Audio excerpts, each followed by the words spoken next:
හරි අපි අද දවසේ කතා කරන්න බලාපොරොත්තු වෙන්නේ මානව සම්පත් කළමනාකරණයේ ඇත්තටම ඩිප්ලෝමා එකේ සියලුම විෂය කරුණු කාරණා උගන්වලා මම ඔයාලට ඉවරයි. හැබැයි පොඩි පොඩි කරුණු කාරණා ටිකක් තියෙනවා මොනවා කරන්නද විභාගය සම්බන්ධයෙන් එයි කියලා හිතන කරුණු කාරණා ටිකක්. එතකොට ඊයේ වෙද්දි මම ඔයාලට දාලා තියෙනවා පේපර් එකක්. ඒ පේපර් එක මට හිතෙන විදිහට හොඳම පේපර් එක කියලා මම හිතනවා මේ පාර විභාගයේ දිහා බලද්දී. එතකොට මේ පේපර් එකේ තියෙන කරුණු කාරණා ටික ඔක්කොම අපි කතා කරමු. ඒතර ඔයාලට ප්‍රශ්න 60ක් එනවා ඉරිගහන එකේ.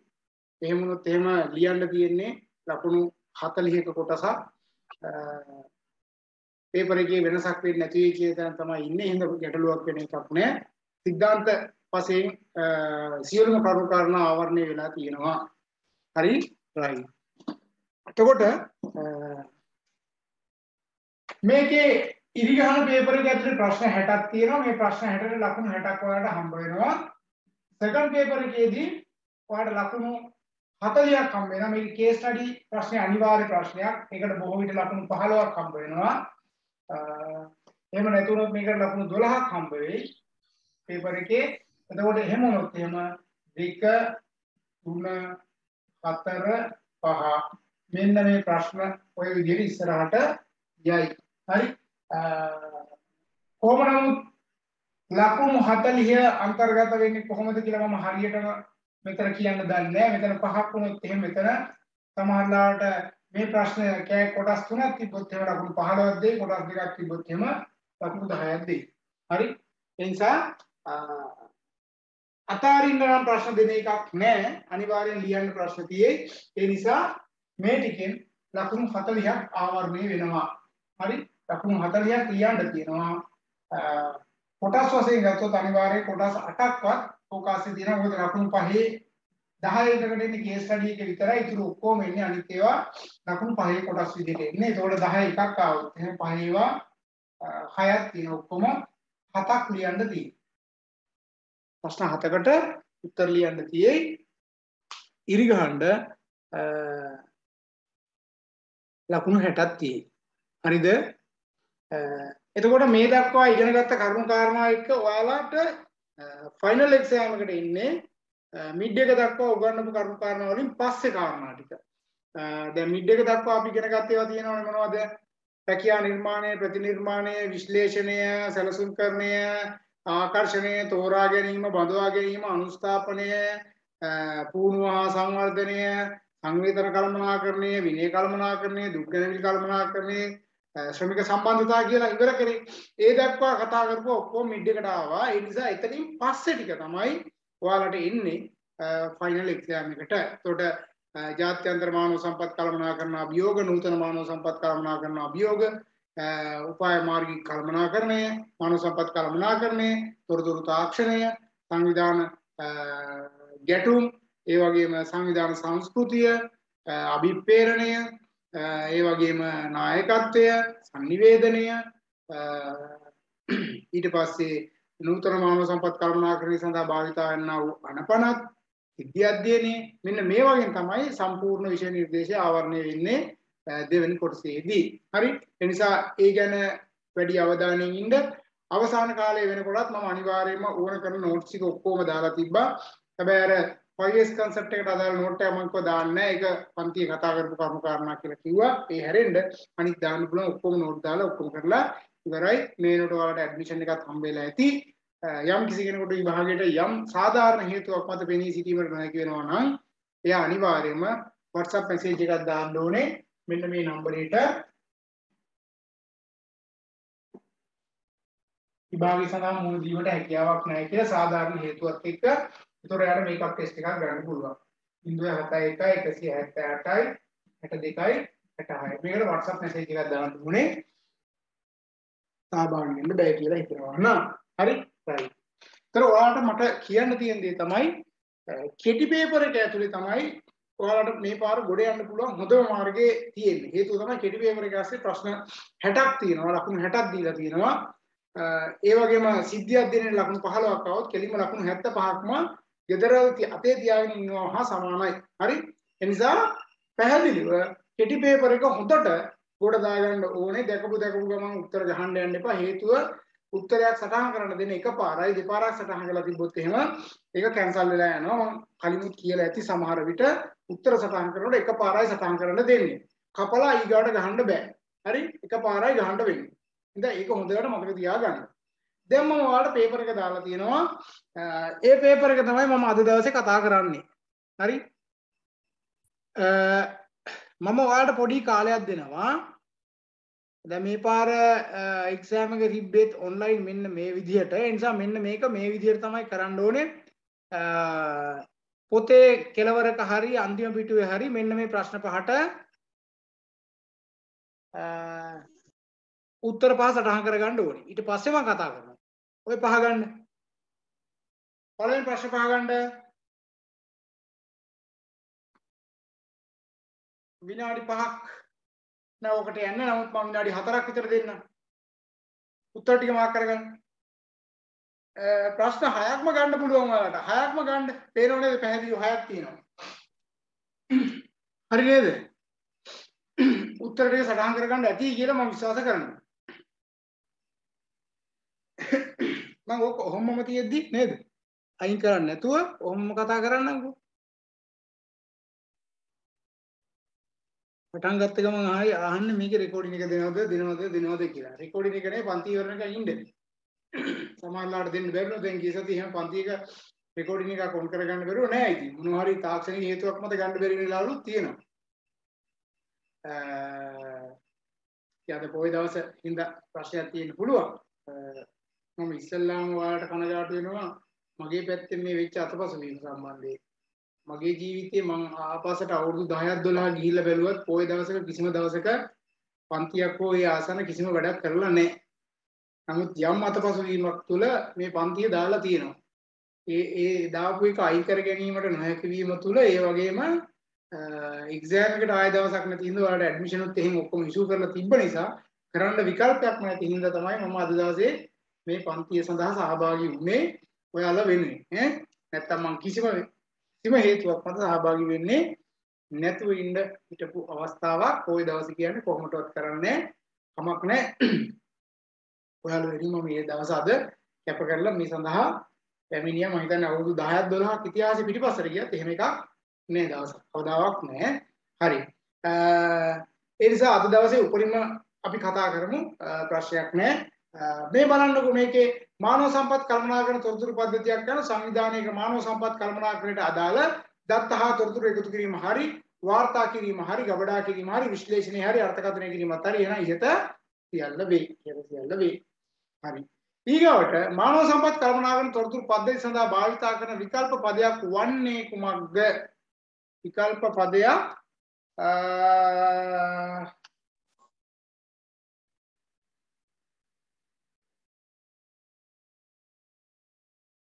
सेवा योजक तोरतुरु पद्धति, सेवा योजक दत्त हा तोरतुरु पद्धति, सेवा दायक तोरतुरु पद्धति, तोरतुरु पद्धति. तोर विकल्प पदයක් වෙන්නේ මොකක්ද ඔකේ? දැන් මේකේ විකල්ප පද මතකද? මානව සම්පත් කළමනාකරන පද්ධති කියලා තිබ්බා. සේවක දත්ත හා තොරතුරු පද්ධතිය එහෙම නැත්නම් සේවා දායක තොරතුරු පද්ධති කියලා තිබ්බා. මානව සම්පත් තොරතුරු පද්ධති කියලා තිබ්බා. විද්‍යුත් මානව සම්පත් පද්ධති කියලා තිබ්බා. තොරතුරු තාක්ෂණ මානව සම්පත් කළමනාකරන පද්ධති කියලා තිබ්බා. එහෙනම් මේකේ මේ කතා කරන තුන්වෙනි උත්තරේ හරි සේවාදායක තොරතුරු පද්ධති. හරි සේවාදායක තොරතුරු පද්ධති. මානව සම්පත් කළමනාකරන තොරතුරු පද්ධතියක අඩංගු නොවන මූලිකාංගයක් වන්නේ කුමක්ද? අඩංගු වෙන්නේ නැලු. මෘදුකාංග සොෆ්ට්වෙයාර් තිබ්බා, දෘඩාංග හાર્ඩ්වෙයාර් තිබ්බා, සේවා යෝජක දත්ත තිබ්බද කියලා බලන්න වෙනවා. කාර්ය මණ්ඩලය තිබ්බා. ඇත්තරම සේවා යෝජක දත්ත නෙවෙයි තිබ්බේ, සේවා දායක දත්ත තිබ්බේ. නේද? එහෙනම් අදාළ වෙන්නේ නැත්තේ ওই තුන්වෙනි එක. ඊගොඩ මානව සම්පත් කළමනාකරන තොරතුරු පද්ධතිය යොදා ගැනීමේ වාසියක් නොවන්නේ කුමක්ද? වාසියක් නොවන්නේ. එතකොට දත්ත සැකසීම වේගවත් වීම වාසියක්, ඵලදායීතාවය වැඩි කරයි වාසියක්. සියලුම මානව සම්පත් ගැටළු සඳහා යොදාගත හැකි වීම එහෙම එකක් නැහැ. දත්ත හා තොරතුරු වල විරෝධීතාවය වර්ධනය කරගත හැකි වීම එකක් වාසියක්. එතකොට අපි කියන්නේ අර සියලුම ප්‍රශ්න වලට විසඳුම් හොයාගන්න පුළුවන් එකක් මේ තොරතුරු පද්ධතිය හරහා ගොඩනැගිලා නැහැ. එහෙනම් තුන්වෙනි එක තමයි ආසන්න වශයෙන් අපිට ගන්න වෙන්නේ. ඊගොඩ කතා කරනවා මානව සම්පත් කළමනාකරන තොරතුරු පද්ධතිය ගොඩනැගීමේ ප්‍රධාන පියවර ගන්න අතර කීයක් තියෙනවද? පියවර 6ක් තියෙනව නේද? පියවර 6යි තියෙන්නේ. ප්‍රධාන පියවර 6යි. මතකද මේ පියවර? මානව සම්පත් කළමනාකරන තොරතුරු පද්ධති සැලසුම් කිරීම, තොරතුරු පද්ධති නිර්මාණය කිරීම, සැපයුම් කරුවන් තෝරා ගැනීම, මානව සම්පත් කළමනාකරන තොරතුරු පද්ධති අදාළ නිලධාරි පුහුණු කිරීම, මානව සම්පත් කළමනාකරන තොරතුරු පද්ධති ක්‍රියාත්මක කිරීම, මානව සම්පත් කළමනාකරන තොරතුරු පද්ධති ඇගීම හා නඩත්තු කිරීම. හරි, ඔය කාරණා ටික තමයි තිබ්බේ. ඊගාවට 6 වෙනි එකත් මම ඔයාලට කිව්ව ගන්න කියලානේ. ජාත්‍යන්තර මානව සම්පත් කළමනාකරණය යනු ගෝලීය ව්‍යාපාර සංවිධාන වල මොකද්ද? සේවාදායකයන් සේවයේ යෙදවීම හරි, සේවාදායකයන්ගේ දීමනා තීරණය කිරීම හරි, සේවක සංවර්ධනය හා පුහුණුව සිදු කිරීම හරි ඉහත සියල්ලම වේ. එහෙනම් ඉහත සියල්ලම තමයි. ඔය ඔක්කොම ඒක ASCII තියෙනවා. බලන්න 7 ඉඳන් 11 වෙනකන් 7 8 9 10 11 ප්‍රශ්න 5. හරි. රෙකෝඩින් එක ගැන අහලා තියෙන්නේ. රෙකෝඩින් එකක් ලෑස්ති කරලා දෙන්න, ගැටලුවක් කරගන්න එපා ඈ. රෙකෝඩින් එකක් ලෑස්ති කරලා දෙන්න, ප්‍රශ්නයක් කරගන්න එපා. සමහර අය ජොබ් එක කරන ගමන් ඉන්නවලුනේ නේද? ලංකාවේ පොයි දවසට රස්සා කරනවා. ආයතන ඉතින් කියපුවම කරන්න බෑ පිනේ.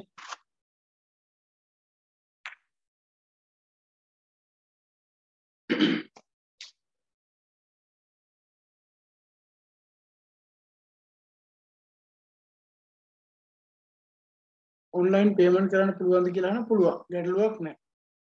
මේකප් ටෙස්ට් එක කොහොමද ඔයාලට 18ට පහුවෙලා සති දෙකක් තුනක් වගේ අතට තීරණය කරන්න. ඒක දවස් 10ක් තීරණය කරලා නැහැ.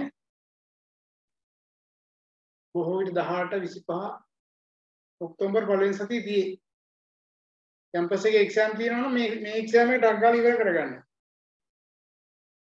හරි. අපි බලමු ව්‍යාපාර සංවිධානයක් ජාත්‍යන්තරකරණයට ලක් කළ හැකි අධීර කීයක් තියෙනවද? අධීර 5යි. මොනවද අධීර? එකක් තමයි දැනට ලංකාවේ නිෂ්පාදනය කරනවා පිටරට යවන්න බලාගෙන ඉන්නවා එක නේද? දෙක ලංකාවේ නිෂ්පාදනය කරනවා ටිකක් පිටරට යවනවා දෙක. තුන යම් කොටස් ටිකක් ජාත්‍යන්තරව ගිහිල්ලා ඒක රාශි කරගන්නවා. මට මතකයි අර කැරිබියන් දූපත් වල ඇමරිකන් ගාමන්ට්ස් ෆැක්ටරිස් එහෙම කතා කරනවා කියලා මම කිව්වේ. ටිකක් මෙහි හදලා ටිකක් පිටරටවල හදලා එකතු කරනවා. 4 බහුජාතික සමාගම් වශයෙන් ගිහිල්ලා තැන් වල කම්පැනි දාගෙනම එහෙම්මම කරගෙන යනවා. 5 තමයි කිව්වේ අර උච්චතම අවස්ථාව අර ජිලට් කම්පැනි කරනවා වගේ කිසිදු රටකට සම්බන්ධතාවයක් නැතුව පක්ෂපාතීත්වයක් නැතුව ලාභය මත පදනම් කරගෙන ව්‍යාපාර කරන එක. අධීර 5ක් තිබ්බා. බාහිර රැකියා පැවරුම් වලදී ව්‍යාපාර සංවිධාන මුහුණ දෙන අභියෝගයක් නොවන්නේ කුමක්ද? පෞල් ප්‍රශ්න අභියෝගයක්, ශිල්පීය දක්ෂතා පිළිබඳ අධ්‍යයවදානයේ අභියෝගයක්, පූර්ව පිටත් වීමේ පුහුණුවේ මදකමත් අභියෝගයක්. හැබැයි වැටුප් තීරණය කිරීම යාලට අදාළ එකක් නෙවෙයි. right. 4 වෙනි එක එහෙනම්. උපක්‍රමශීලී මානව සම්පත් කළමනාකරණය තුළ සිදුවන්නේ මොකද්ද? සේවාදායකයන්ගේ නිපුණතාවයන් හා චර්යාවන් හැඩගැස්වීම. එහෙනම් ඔන්න ඕක තමයි සිද්ධ වෙන්නේ මොකේද? උපක්‍රමශීලී මානව සම්පත් කළමනාකරණය තුළ. සේවාදායකයන්ගේ නිපුණතාවයන් හා චර්යාවන් හැඩගැස්වීමමයි. මේ සේවාදායක ඵලදායකතාව ඉහළ නැමේ සේවාදායක ආකල්ප ඉහළ නැමීම ඉහත සියල්ලම වේ කියලා කිව්වට වඩාත් නිවැරදි වෙන්නේ පළවෙනි එක. සංයුක්ත උපාය මාර්ග තීරණය කිරීමේදී බාහිර පරිසරය තුළ හඳුනාගත හැකි වන්නේ මොකක්ද?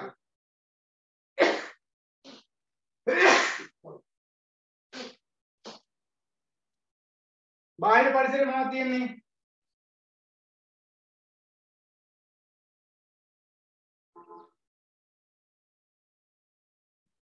මේ දෙක තියෙන්නේ කොහෙද? අභ්‍යන්තරේ. strength, weakness, ශක්තිය සහ දුර්වලතා තියෙන්නේ අභ්‍යන්තරේ. opportunity සහ threat, අවස්ථා සහ තරජන තියෙන්නේ කොහෙද? බාහිර පරිසරේ. ඒතකොට මේ කියන අහන්නේ මොකද්ද?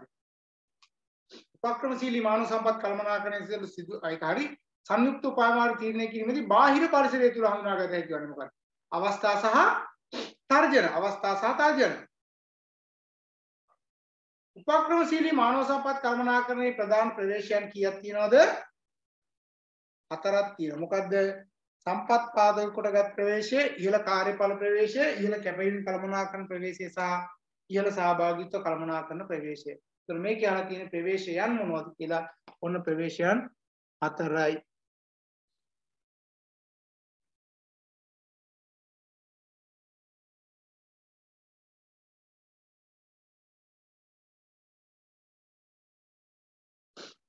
දොළහේ ඉඳන් 18 වෙනිකම් කරන්න.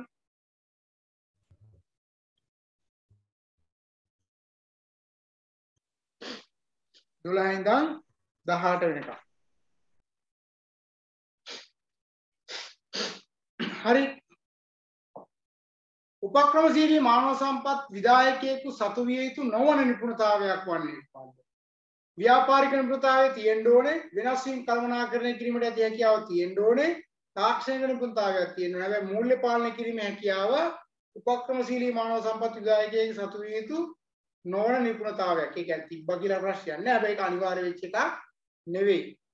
විවිධත්වයේ අනුව එක් පුද්ගලයෙකු තවත් පුද්ගලයෙකුට වඩා වෙනස් වීමයි යම් ප්‍රමාණයකට. එක් ආයතනයක් තවත් ආයතනයකට වඩා වෙනස් වීමයි. විවිධ හැකියාවන් පවතින පුද්ගලයන් එකට සේවයේ යෙදවීමයි. එක් පුද්ගලයා අනෙක් පුද්ගලයාගෙන් වෙනස් කරන්නා වූ මානව ගති ලක්ෂණ වේ. එහෙනම් වඩාත්ම නිවැරදි වෙන්නේ 4 වෙනි එක නේද? ඒතර විවිධත්වයත් එක්කම තිබ්බ ඊගා ප්‍රශ්නේ තියෙනවා මොකද්ද? මිනිසාට වෙනස් කළ හැකි මූලික අංගයක් වන්නේ කුමක්ද? අධ්‍යාපනය වෙනස් කරන්න පුළුවන්, වයස බෑ, ස්ත්‍රී පුරුෂ භාවය බෑ, ජාතිය බෑ. එහෙනම් වෙනස් කළ හැකි සාධකය මොකද්ද? අධ්‍යාපනය, විවාහය නේද? එතකොට ආදායම වගේ දේවල් වෙනස් කරන්න පුළුවන්. ඊගාට කියනවා විවිධත්ව කළමනාකරණයේ ඵලදායීතාවය වර්ධනය කර ගැනීම සඳහා යොදාගත හැකි නොවන මානව සම්පත් කළමනාකරණ උපාය මාර්ගයක් වන්නේ. යොදාගත හැකි නොවන එකක්. ජ්‍යෙෂ්ඨ උපදේශක වැඩසටහන හඳුන්වා දීම හොඳයි. බහුතරය සඳහා ආධුනිකත්ව පුහුණුව ලබා දීම. බහුතරයේද සුළුතරයේද? සුළුතරය සඳහා මගේ මතකයේ පැහැදිලි සුළුතරය සඳහා තිබ්බේ. සංනිවේදනයේදී ප්‍රමිති ස්ථාපිත කිරීම හොඳයි. පෞල් අවශ්‍යතාව සඳහා පාසුකම් ලබා දීමත් හොඳයි. එහෙනම් බහුතරය සඳහා ආධුනිකත්ව පුහුණුව ලබා දීම නෙවෙයි කරන්නේ අපි. මොකද්ද? සුළුතරය සඳහා කරන්නේ. එහෙනම් මෙතන අදාළ නොවන එක තමයි බහුතරය සඳහා ආධුනිකත්ව පුහුණුව ලබා දීම කියන 15 4 වෙනි එක තමයි උත්තරේ වෙන්නේ. හේතුව වැරදි එක සඳහන් කරන්න ඕන නිසා.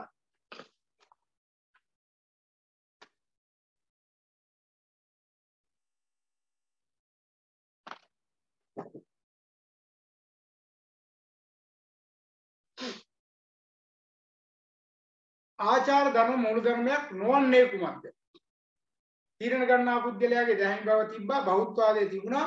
තීරණ ගන්නා පුද්ගලයාගේ පෞරුෂත්වය ඒක තරම් ප්‍රශ්නයක්. යුක්ති සාගත බව ඕනේ නේද? යුක්ති සාගත බව කියන්නේ ගන්න තීරණය කොයි තාක් දුරට නේද? අපි තාර්කික වෙන්න ඕනද නැද්ද කියන එක බලන්න. එතකොට ඒකත් තියෙන්න ඕන එකක්. තීරණ ගන්නා පුද්ගලයාගේ පෞරුෂත්වය තරම් සැලකිලිමත් වෙන්න ඕනේ නැහැ. පෞරුෂත්වය තරම් සැලකිලිමත් වෙන්න ඕනේ. 13ට උත්තරේ මොකද්ද කියලා අහනවා. 4 වෙනි එක. යුක්ති වේදේ යන.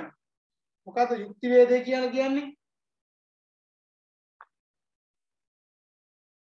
අර යුක්ති සහගත භාවයට ආසන්නයෙන් යන එකක් මොකද්ද? ගනු ලබන තීරණ සාධාරණ වේ යුතු බව, තීරණවල සුචරිත බව, අවස්ථානුකූල වෙනස් වේ යුතු බව, තීරණයේ ප්‍රතිවිපාක වලට වඩා තීරණයේ රාජකාරියට අදාළද යන්න යුක්ති වේදේ කියලා අපි සඳහන් කරන්නේ නේද? යුක්ති වේදේ කියලා කියන්නේ එහෙනම් ඒක 17 4 රැකියා තුක්තියට බලපාන සාධකයක් නොවන්නේ කුමක්ද? රැකියා තුක්තියට බලපානවා, රැකියාවට රාජකාරී හා වගකීම් ටික බලපානවා. වැඩ පරිසරයේ බලපානවා.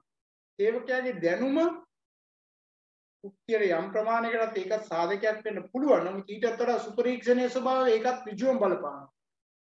එතකොට මේකෙන් ආසන්න වශයෙන් අපිට අයින් කරන්න තියෙන මොකද්ද? සේවකයාගේ දැනුම. සේවකයාගේ දැනුම. හැබැයි මට නම් ඕක තර්ක කරන්න පුළුවන් දැනුමත් යම් විදියට බලපානවා කියලා. නමුත් අර සාපේක්ෂව අපි උත්තර ටික ගත්තට පස්සේ ඕක තමයි අපිට දාන්න වෙන්නේ. හරි? හරි. එහෙනම් ඔන්න 18 වෙනකන් කතා කරා.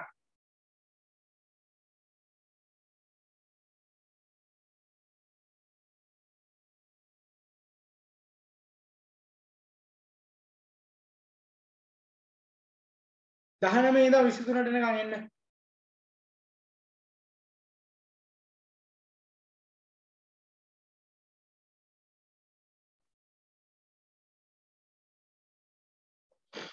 දාසයට අහලා තිබ්බා 3 12ට අහලා තිබ්බා 4. ප්‍රශ්න දෙකට උත්තර දෙයක් කිව්වේ ඈ.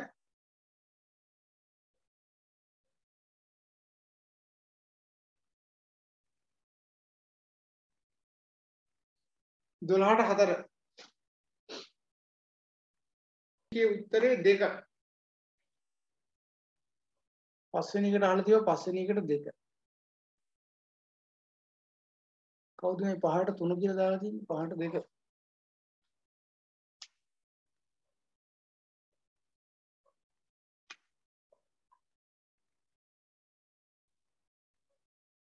යාළුවෙක් වැරදි උත්තරයක් දාලා එහෙම කරන්න එපා. හරියට බලලා දාන්න.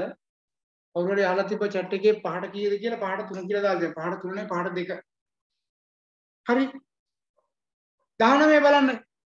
රැකියා තෘප්තිය පිළිබඳ පරිශ්‍රකයන් අනුව හඳුනා ගන්න ලබන රැකියා ගති ලක්ෂණයක් නොවන්නේ කුමක්ද? රැකියා තෘප්තියත් එක්ක ගත්තට පස්සේ රැකියා තෘප්තිය කියලා කියන්නේ ඔයාලා දන්නවා පැහැදිලිව සතුටෙන් යුක්තව සේවකයෙකුට රැකියාවක් කරන්න පුළුවන් වටපිටාව. ඒතර රැකියා ස්වාධීනත්වය කියලා කියන්නේ ඒ සඳහා බලපාන සාධකයක්. Tamanට තීරණ අරගෙන ඒක ක්‍රියාත්මක කරන්න පුළුවන් එක වැදගත්. දක්ෂතා විවිධත්වය ඒකත් වැදගත්. කාර්ය ප්‍රතිපෝෂණය ඒ කරන 4 වෙනි එක වැළුවොත් කාර්ය ප්‍රතිපෝෂණය කියලා කියන්නේ කරන වැඩේ හරිද වැරදිද කියලා හොයලා බලලා ෆීඩ්බැක් එකක් දෙන එක. රැකියා කටයුතු කියන එක රැකියා තෘප්තිය පිළිබඳ පරිශ්‍රකයන් අනුව හඳුනා ගන්න ලබන රැකියා ගති ලක්ෂණයක් නෙවෙයි. 3 වෙනි එකයි උත්තරේ 19 3. රැකියා පිරිවැටුම කෙරෙහි බලපාන සාධකයක් නොවන්නේ කුමක්ද? රැකියා පිරිවැටුම කියලා කියන්නේ මොකද්ද?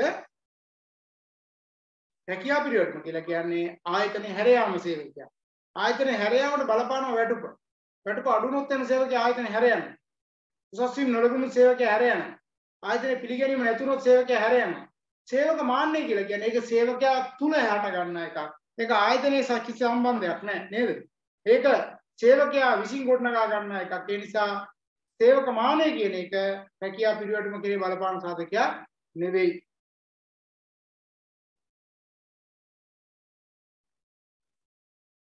මානව සම්පත් කළමනාකරුවන් නූතනයේ මුහුණ දෙන ප්‍රධාන අභියෝගයක් නොවන්නේ කුමක්ද?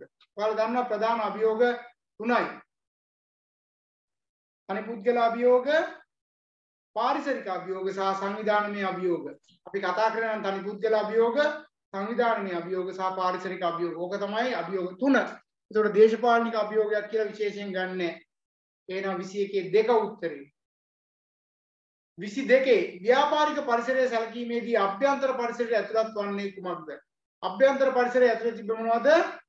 අරගුණු, සම්පත්, හිර කළමනාකරණයේ දර්ශනය නේද? ඔය තුනනේ තිබුණේ. අභ්‍යන්තර පරිසරය ඊට පස්සේ සූක්ෂම පරිසරය ඇතුළත තිබුණා. ණය හිමියෝ, සැපයුම් කරුවෝ, ඔය කරුණු කාරණා තිබ්බා සූක්ෂම පරිසරයේ. සාර පරිසරයේ තමයි තිබ්බේ ආර්ථික බලවේග, සමාජ බලවේග නේද?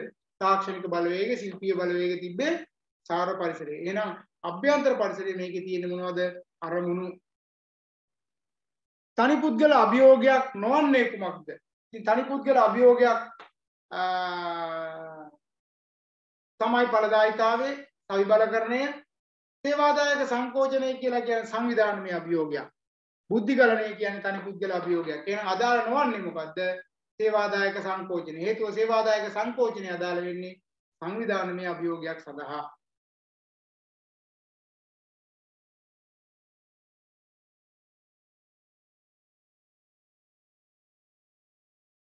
විසි 4 ඉඳන් 32 දක්වා පුළුවන්.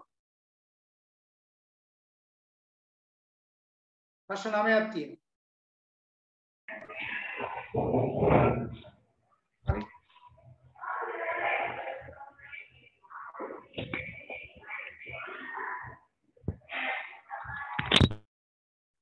හරි නේද? right? සංවිධානමය අභියෝගයක් නොවන්නේ කුමක්ද? සංවිධාන අභියෝගයක් නොවන්නේ. ඒතකොට සංවිධාන අභියෝග කියලා කියන්නේ විමධ්‍යගතකරණය, සංවිධාන ප්‍රතිව්‍යුහගතකරණය, අන්තර්ජාල විප්ලවය කියලා කියන්නේ මොකද්ද? අන්තර්ජාල විප්ලවය කියලා කියන්නේ පාරිසරික අභියෝගයක්. පාරිසරික අභියෝගයක් අන්තර්ජාල විප්ලවය කියලා කියන්නේ. එහෙනම් 24 තුන්වෙනි එක 24 තුන්වෙනි එක ඊගොඩ එනවා පාරිසරික අභියෝගයක් වන්නේ කුමක්ද කියලා. පාරිසරික අභියෝගයක් වන්නේ පළවෙනි එක ශීඝ්‍ර වෙනස් වීම පාරිසරික අභියෝගයක්. ශීඝ්‍ර වෙනස් වීම පාරිසරික අභියෝගයක්. එතකොට එහෙනම් ඔය තාක්ෂණය කියන්නේ සංවිධාන එකක්. සංවිධාන සංස්කෘතිය සංවිධාන බැරින් සේවා ලබා ගැනීමත් ඊට අදාළ එකක්. එහෙනම් පාරිසරික අභියෝගයක් වන්නේ ශීඝ්‍ර වෙනස් වීම. ඊගොඩන සංවිධාන චර්යාවේ විකාශනයේ සිදු වූ යුග ගණන කීයද?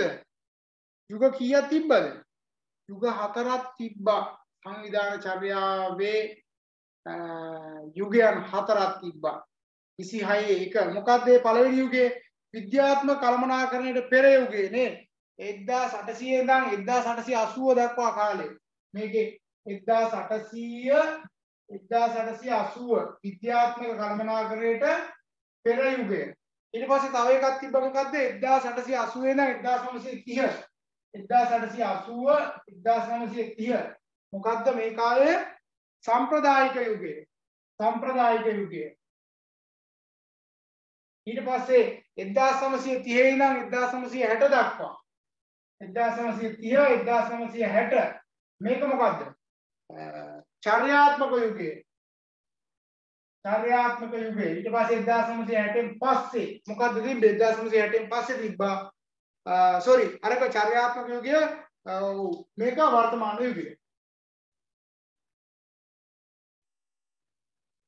1880 විද්‍යාත්මක කළමනාකරණයට පෙර යුගයේ 1880 1930 සම්ප්‍රදායික යුගයේ 1930 1960 චර්යාත්මක යුගයේ 1960න් පස්සේ වර්තමාන යුගය කියලා යුග තිබ්බා. කීයක්ද?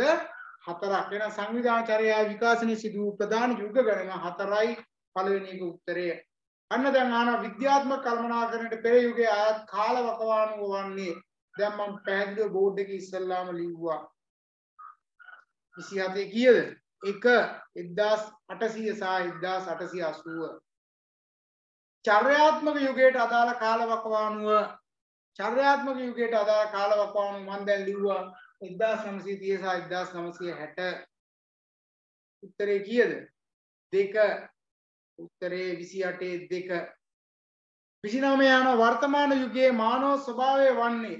අන්න වර්තමාන යුගයේ මානව ස්වභාවය මොකද්ද? සංකීර්ණ මිනිස්සෙක් හිටියේ නේද? සංකීර්ණ මිනිස්සෙක් හිටියේ. ඔයාලා දැක්කා මානව ස්වභාවය ගත්ති විද්‍යාත්මක කළමනාකරණයට පෙර යුගයේ ආර්ථික මිනිසා, සම්ප්‍රදායික යුගයේ ආර්ථික මිනිසා, චර්යාත්මක යුගයේ සමාජීය මිනිසා. හැබැයි වර්තමානයේ ඉන්නේ සංකීර්ණ මිනිසා. ඒතර වර්තමාන යුගයේ මානව ස්වභාවය තමයි සංකීර්ණ මිනිසා. 29 3 ඔයා ඔක්කොම මම පැහැදිලිව ඔයාලට කතා කරලා වගු දීලා ඔක්කොම කරලා PDF නෝට් පව ඔයාලට එවලා තියෙනවා.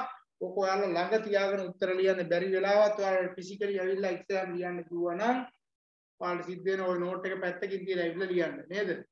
දැන් ඉදිරියේදී සමහර වෙලාවට ෆයිනල් එක්සෑම් එකට ෆිසිකලි ලියන්න අවස්ථාවක් උදා කරලා දුන්නොත් එහෙම අදට වඩා චුට්ටක් අමාරු වෙයි නේද? නමුත් එහෙම ප්‍රශ්නයක් නැහැ. උගන්නන කරුණු කාරණා ටික ඔක්කොම උගන්නලා තියෙන්නේ. එහෙම ලොකු ඉෂුව එකක් නෑ. ඔයාලට එහෙම ප්‍රශ්නයක් වෙන්නෙත් නෑ. පරිපාලන න්‍යාය හෙන්රි පෙයෝල් විසින් කුමන වර්ෂයේදී ඉදිරිපත් කරන ලදීද? පරිපාලන න්‍යාය ඇත්තටම හෙන්රි පෙයෝල් ඉදිරිපත් කරේ 1916 දී. 1916 දී. හෙන්රි පෙයෝල් ඉදිරිපත් කළ විශ්වීය කළමනාකරණ මූලධර්ම ගන්න කීයද? 14යි. විශ්වීය කළමනාකරණ මූලධර්ම 14ක් ඉදිරිපත් කරා. හෝතෝන් පරීක්ෂණය සිදු කරන ලද්දේ කවුද? ඩග්ලස් මැක්ග්‍රෙගර්, එක්ස් හා වයි න්‍යාය, ඒබ්‍රහම් මැස්ලෝ, අවශ්‍යතා දුරාවේ එල්ටන් මායෝ, ෆෙඩරික් හර්ස්බර්ග්, two factors theory එක. එල්ටන් මායෝ තමයි හෝතෝන් පරීක්ෂණය කරේ. හෝතෝන් පරීක්ෂණය කරේ එල්ටන් මායෝ. හරි නේද? right. ඔන්න 32 වෙනකන් කතා කරලා ඉවර කරා.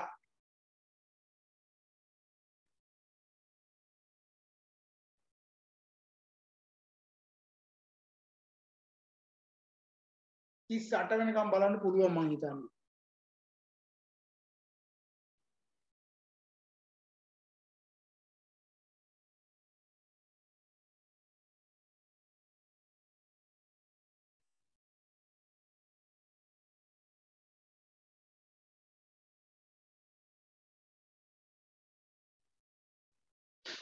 38ට යනකම් බලන්න.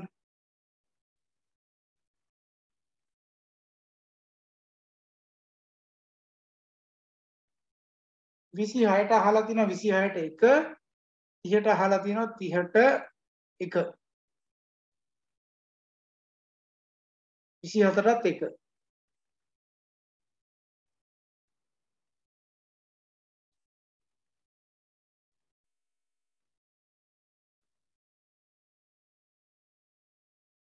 නිමේසා සඳමාලි මයික් එක ඕෆ් කරගන්න.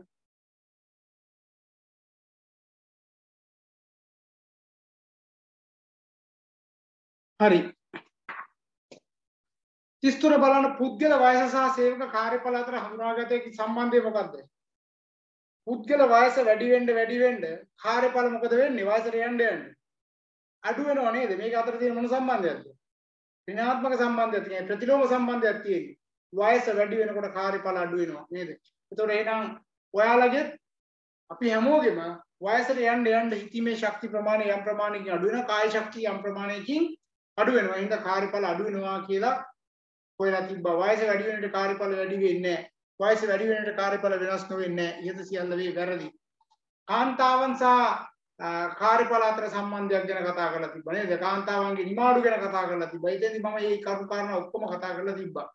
පෞරුෂත්වයේ සඳහා බලපාන ලබන ප්‍රධාන සාධකයක් නොවන්නේ කුමක්ද කියලා අහන්නේ.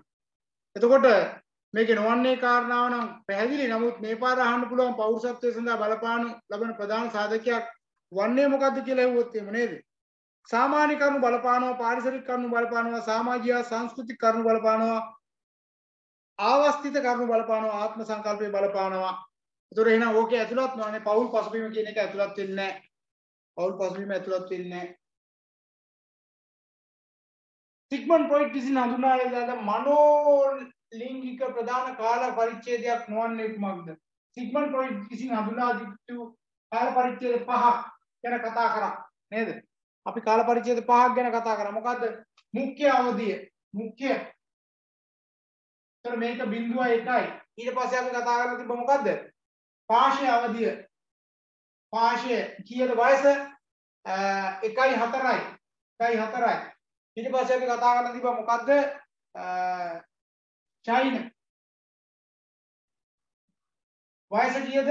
4යි 6යි. 4යි 6යි. ඊළඟට අපි කතා කරලා තිබ්බා මොකද්ද? අනුශය අවධිය. වයස කීයද? 6යි 12යි. 6යි 12යි. ඊළඟට අපි කතා කරලා තිබ්බා මොකද්ද? ප්‍රජනන අවධිය.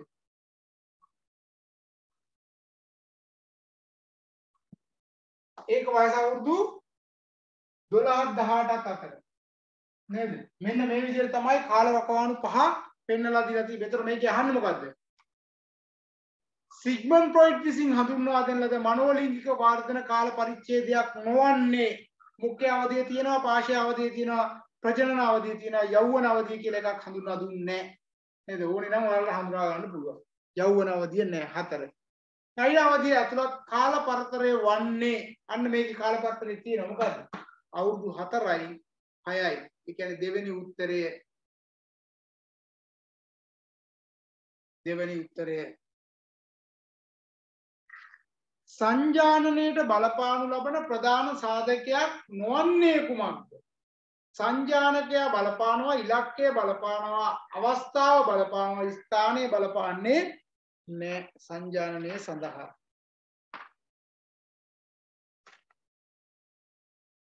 නේද? සංජානකයා බලපානවා, ඉලක්කය බලපානවා, අවස්ථාවත් බලපානවා. එහෙනම් ස්ථානය කියන එක සඳහන් වෙලා තිබුණේ නැහැ අපිට. එහෙනම් උත්තරේ කීයද? 4. පුද්ගල සංජානනයේ යනු පුද්ගලයා තමා පිළිබඳව විශ්වාස කිරීම,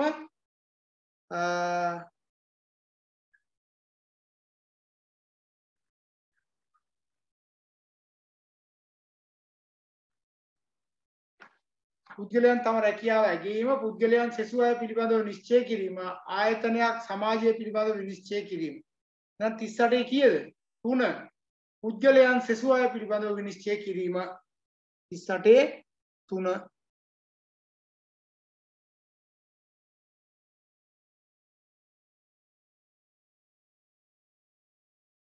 හරි.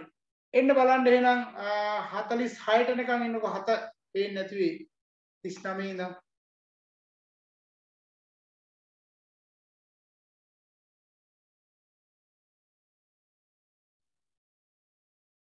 තුනට එක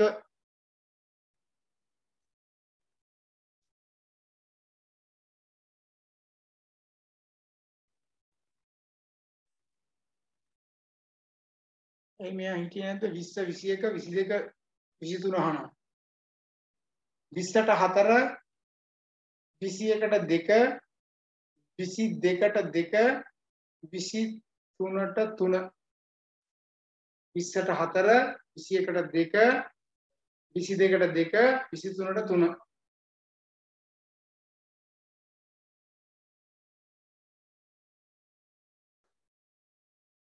හරි අපි බලමු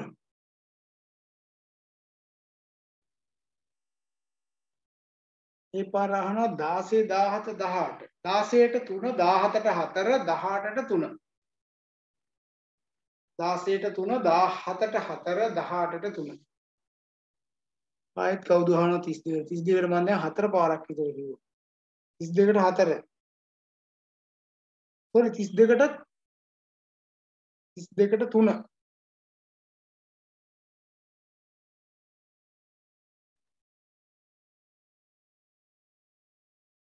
සංජානන ක්‍රියාවලිය තුළ හඳුනා ගැනීමට හැකි නොවන්නේ තෝරා ගැනීම තිබ්බ සංවිධානය කිරීම තිබ්බ අර්ථකථනය කිරීමක් තිබ්බා පසුපෝෂණය තිබ්බේ නෑ පසුපෝෂණය අදාළ නෑ එහෙනම් ඕල්පොට් සහ ඔහුගේ අනුගාමිකයන් හඳුන්වා දෙන ලද අගනාකම් නොවන්නේ කුමක්ද අගනාකම් 6ක් ඔවුන් හඳුන්වලා දුන්නා නේද අගනාකම් 6ක් හඳුන්වලා දුන්නා මේ පාර අහන්න පුළුවන් අගනාකම් කීයද කියලා එහෙනම් දේශපාලනික අගනාකම් ආගමික අගනාකම් තිබ්බා ආර්ථිකමය අගනාකම් තිබුණා අධ්‍යාපනික අගනාකම් කියලා එකක් තිබෙන්නේ නැහැ එහෙනම් 44 ගැටුම් පිළිබඳව හඳුනාගත හැකි නොවන මතයක් වන්නේ කුමක්ද සම්ප්‍රදායික මතය තිබ්බා ගැටුම් පිළිබඳව මානව සම්බන්ධතා මතයක් තිබ්බා අන්තර් සම්බන්ධතා මතයක් තිබ්බා හැබැයි ගැටුම් පිළිබඳව අයහපත් මතය තිබුණේ නැහැ 41 4 එනම් උත්තරය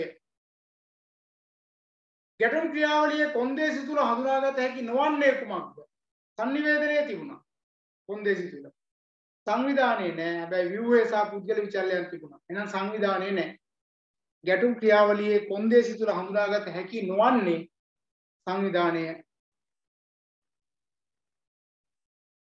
42 ගැටුම් විසඳීමේ ශිල්ප ක්‍රමයක් නොවන්නේ කුමක්ද? ඒතර ගැටුම් විසඳීමේ ශිල්ප ක්‍රමයක් නොවන්නේ කුමක්ද කියලා තමයි අහන්නේ 43. එතකොට ගැටුම් විසඳීම කියන ගැටලු විසඳීම කියන එක ශිල්ප ක්‍රමයක්, සුමටනේ කියන එක ශිල්ප ක්‍රමයක්, අධිකාරීත්ව නියෝග කියන්නේ ශිල්ප ක්‍රමයක්, බලය බෙදා හැරීම කියන්නේ ශිල්ප ක්‍රමයක් නෙවෙයි. 43 4 44 ගැටුම් උත්තේජනය කිරීමේ ශිල්ප ක්‍රමයක් නොවන්නේ කුමක්ද? සංනිවේදනය උත්තේජනය කරන්න පුළුවන්. සමතකරණය පුළුවන්. බාහිර පුද්ගලයන් කණ්ඩායම රැගෙනීම සංවිධාන ව්‍යුහය වෙනස් කිරීම. ගැටුම් උත්තේජනය කිරීමේ ශිල්ප ක්‍රමයක් නොවන්නේ. ඒකට සංනිවේදනය තුළින් උත්තේජනය කරගන්න ඒ කියන සමතනකරණය බාහිර පුද්ගලයන් කණ්ඩායම රැගෙනීම සහ සංවිධාන ව්‍යුහය වෙනස් කිරීම. එහෙනම් 44 4 ව්‍යුහය වෙනස් කිරීම කියන එක අදාළ වෙන්නේ 45 අභිප්‍රේරණ න්‍යායක් නොවන්නේ අවශ්‍යතා න්‍යාය අභිප්‍රේරණ එක ද්විසාධක න්‍යාය අභිප්‍රේරණ එක ගති ලක්ෂණ න්‍යාය කියලා ගති ලක්ෂණ කියන්නේ මොකද්ද නායකත්ව සම්බන්ධ න්‍යායක් නේද අපේක්ෂා න්‍යාය කියන්නේ වික්ටර් උන්ගේ අපේක්ෂා න්‍යාය එකට අදාළ එකක් දැන් ගති ලක්ෂණ න්‍යාය කියලා කියන්නේ නායකත්වය හා සම්බන්ධ එකක් එන 45 3 46 මැස්ලෝගේ අවශ්‍යතා ධූරාවලිය තුල හඳුනාගත හැකි නොහැකි හඳුනා ගන්න නොහැකි මැස්ලෝගේ අවශ්‍යතා ධූරාවලිය තිබුණා ආරක්ෂණ අවශ්‍යතා නේද ඉස්සෙල්ලාම භෞතික අවශ්‍යතා ආරක්ෂණ අවශ්‍යතා සමාජීය අවශ්‍යතා ගරුත්ව අවශ්‍යතා සහ සම්මානීය අවශ්‍යතා ආරක්ෂණ අවශ්‍යතා තිබ්බා සමාජීය අවශ්‍යතා තිබ්බා සම්මානීය අවශ්‍යතා තිබ්බා ද්විතීක අවශ්‍යතා කියලා එකක් තිබ්බේ නෑ මැස්ලෝගේ තියරි එක ඇතුලේ ද්විතීක අවශ්‍යතා කියලා කතා කරන්නේ ද්විතීක අවශ්‍යතා තියෙන මොනවද? අවශ්‍යතා මූලික අවශ්‍යතා ඉෂ්ට කරගත්තට පස්සේ තවදුරටත් ඉටු කරගත යුතු අවශ්‍යතා ද්විතීක අවශ්‍යතා. හැබැයි උතන කතා කරන්නේ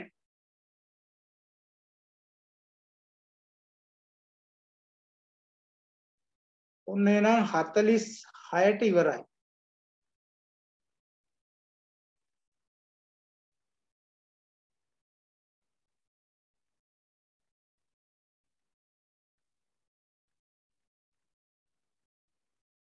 හතලිස් හතේ ඉඳන් 50 වෙනකම් 36ට 2 36ට 2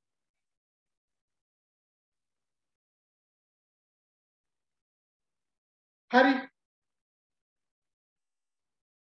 මේ බලන්න මේ 44 චූටි ප්‍රශ්නයක් වෙනස් වෙලා තියෙනවා හොඳයි දාලා තියෙනවා ගැටුම් උත්තේජනය කිරීමේ ශිල්ප ක්‍රමයක් නොවන්නේ කුමක්ද කියලා අහලා තියෙනවා sannivedanaya උත්තේජනය කරනවා බාහිර පුද්ගලයන් කණ්ඩායමට රැගෙන ඒමත් ඇත්තටම උත්තේජනය කරනවා සංවිධානයේ ව්‍යුහය වෙනස් කිරීමත් උත්තේජනය කරනවා සමතකරණය කියලා කියන විසඳන එකක් ඒ කියන්නේ 44 දෙක උත්තරේ සංවිධාන ව්‍යුහය වෙනස් කිරීමත් තුළ උත්තේජනය වෙනවා එතකොට උත්තරේ වෙන්නේ ගැටුම් උත්තේජනය කිරීමේ ශිල්ප ක්‍රමයක් නොවන්නේ කුමක්ද කියලා අහන්නේ. එහෙනම් සමතකරණයෙන් විසඳීමක් වෙනවා. 44 2 කියලා දාගන්න.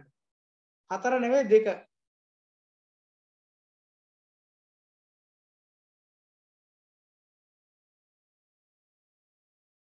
ඊගාවට 47 x සහ y න්‍යායයේ x න්‍යායයට ඇතුළත් නොවන්නේ කුමක්ද?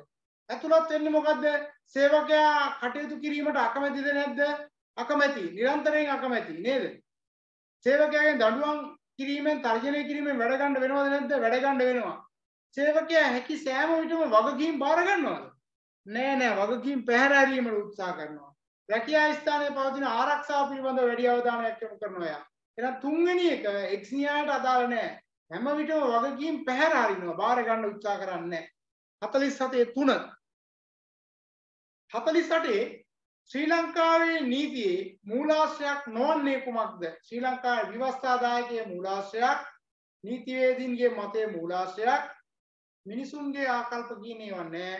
පෙර නඩු තීන්දුව තිබ්බා. පෙර නඩු තීන්දුව තිබ්බා. එහෙනම් මිනිසුන්ගේ ආකල්ප කියන එක අදාළ වෙන්නේ නෑ. තුන්වෙනි එක අපරාධ නීතියේ ප්‍රධාන අරමුණ වන්නේ අපරාධ නීතියේ ප්‍රධාන අරමුණ වන්නේ මොකද්ද? වැරදිකරුවන්ට දඬුවම් ලබා දීම. සිවිල් නීතියේ ප්‍රධාන අරමුණ වෙන්නේ මොකද්ද? අලාභයට පත්වෙච්ච පාර්ශවයන්ට වන්දි ලබා දීම නේද? ඔය දෙක පැහැදිලිව අපි කතා කරලා තියෙනවනේ. එහෙනම් රජයේ සිදු වූ අලාභය පියවා ගැනීම, හානියටපත් වූ පාර්ශවයන්ට වන්දි ලබා දීම, හානියටපත් වූ පාර්ශවයන්ට යුක්තිය ඉටු කර දීම, අපරාධකරුවන්ට දඬුවම් ලබා දීම. එහෙනම් හරි උත්තරේ අපරාධකරුවන්ට දඬුවම් ලබා දීම.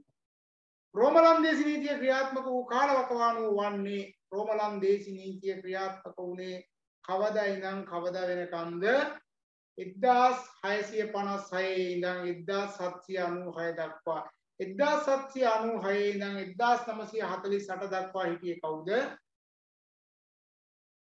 ඉංග්‍රීසි නේද? ඉංග්‍රීසියෙන් හිටියේ. හරි එහෙනම් 1656යි 1796යි කාලේ රෝමලන්දේසි නීතිය ක්‍රියාත්මක වූ කාලය.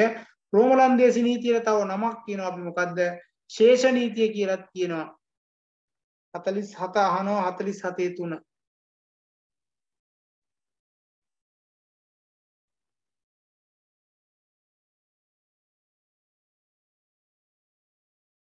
51 ඉඳන් 59ට එන්නේ.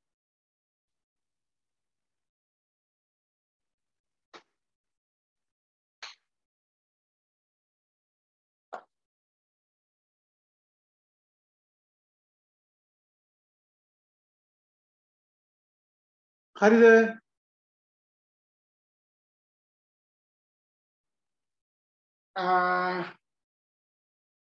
ඔයාලට ඔන්න ඔය කාරණාව මම කතා කරලා නැති කාරණාවක් මම මේ කරුණු කාරණා ටික දෙන්නම් ව්‍යාපෘති ශක්්‍යතා අධ්‍යයනයේදී සලකා බලන කරුණු ගැන අහලා තියෙනවා නේද? ව්‍යාපෘති ශක්්‍යතා අධ්‍යයනයේදී සලකා බලන කාරණා මම දැන් දෙන්නම්. ඒ චූට්ටක් මම කියව නෝට් එකක් තියෙනවා කියලා ඒක මම දෙන්නම්. එතකොට ඒකෙදි විශේෂයෙන්ම ඔය සලකා බලන එකක් තමයි වාණිජ්‍ය ශක්්‍යතාවය, කාර්මික ශක්්‍යතාවය, භූගෝලීය ශක්්‍යතාවය බලන්නේ, මූල්‍ය ශක්්‍යතාවය බලනවා. හරි? එහෙනම් භූගෝලීය ශක්්‍යතාවය තමයි බලපාන්නේ නැති එක. පංචවිධ සංකල්පයට ඇතුළත් නොවන්නේ කුමක්ද? සෙයිරි, සෙයිකෙත්සු, සිත්සුකේ, කිත්සුකේ කියලා එකක් නැහැ. සිත්සුකේ කියලා එකක් තියෙන්නේ නේද? එහෙනම් සිත්සුකේ හරි කිත්සුකේ නැහැ. සිත්සුකේ කියලා කියන්නේ අපි ඉක්මීම නේද? පරිපාලක සභා ආඥා පනත නිවැරදිව දැක්වෙන්නේ පරිපාලක සභා ආඥා පනත 53 1941 අංක 27 තමයි පරිපාලක සභා ආඥා පනත 1941 නෑ කීයද හරියටම? ඔව් 1941 අංක 27 බලන්න පොතේ සම්පූර්ණ තියෙනව නේද? ඔව් ඔක්කොම තියෙනවා.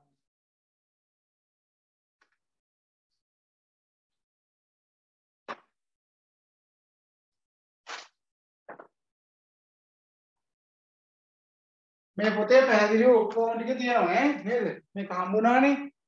මේක PDF එක හම්බුණා. මේකේ තියෙනවා පැහැදිලිව. ඊගාවට අමල් තමාට නිමාඩු දිනයක් වූ ඉරිදා දිනයේ සේවයේ යෙදී සිටියේය. ඔහුගේ දිනක සාමාන්‍ය වැටුප් රුපියල් 800ක් නම් සාප්පුවා කාර්යාල සේවක පනතට අනුව ඔහුට ඉරිදා දින ලැබිය යුතු වැටුප වන්නේ සාමාන්‍ය වැටුපෙන් කී ගුණයක්ද? එකමාරක් දෙන්න ඕනේ එකමාරක්. ওই දවසකට නම් දෙගුණයක් වයිත් කතා කරනවා අපි. ඒතර සාප්පුවා කාර්යාල පනත යටතේ ඔහුගේ රුපියල් කීයක් වෙන්න ඕනද යාට? රුපියල් 1200ක් වෙන්න ඕනේ. මොකද සාමාන්‍ය දවසක 800 නම් පොය ඉරිදා දවසේ එකමාරක් කියලා කියන්නේ 1200ක්. ආසිරිගේ මූලික වැටුප රුපියල් 20000ක් වන අතර දීමනා සමග මුළු වැටුප රුපියල් 30000ක් වේ. සේවක අර්ථසාධක අරමුදල් පනතට අනුව ආසිරි මෙම අරමුදලට දායක විය යුතු මුදල කොපමණද? ආසිරි දායක වෙන්න ඕනේ යාගේ මූලික වැටුපට 108ක්. ඒ කියන්නේ 1600ක්. 55 පාරිතෝෂික ගෙවීම පනතට අනුව සේවයේ ඉවත් වන සේවකයෙකුට පාරිතෝෂික ලබා ගැනීම සඳහා අවම ආයතනයේ සේවකයන් කොපමණ ප්‍රමාණයක් ඉන්න ඕනද? 15ක්වත් ඉන්න ඕනේ. 15ක්වත් ඉන්න ඕනේ. අවම 15ක්. ප්‍රසූතිකාදාර පනතට අනුව කාන්තාවන් සඳහා 4 වන දරු ප්‍රසූතියේදී වැටුප් සහිතව හිමිවන නිමාඩු ගණන කොපමණද? 42යි නේ. පළවෙනි සහ දෙවෙනි දරුවන්ට හම්බ වෙනවා කීයක්ද? 84ක් හම්බුණාට ඊට පස්සේ හම්බ වෙන්නේ 42යි හම්බ වෙන්නේ. 42යි.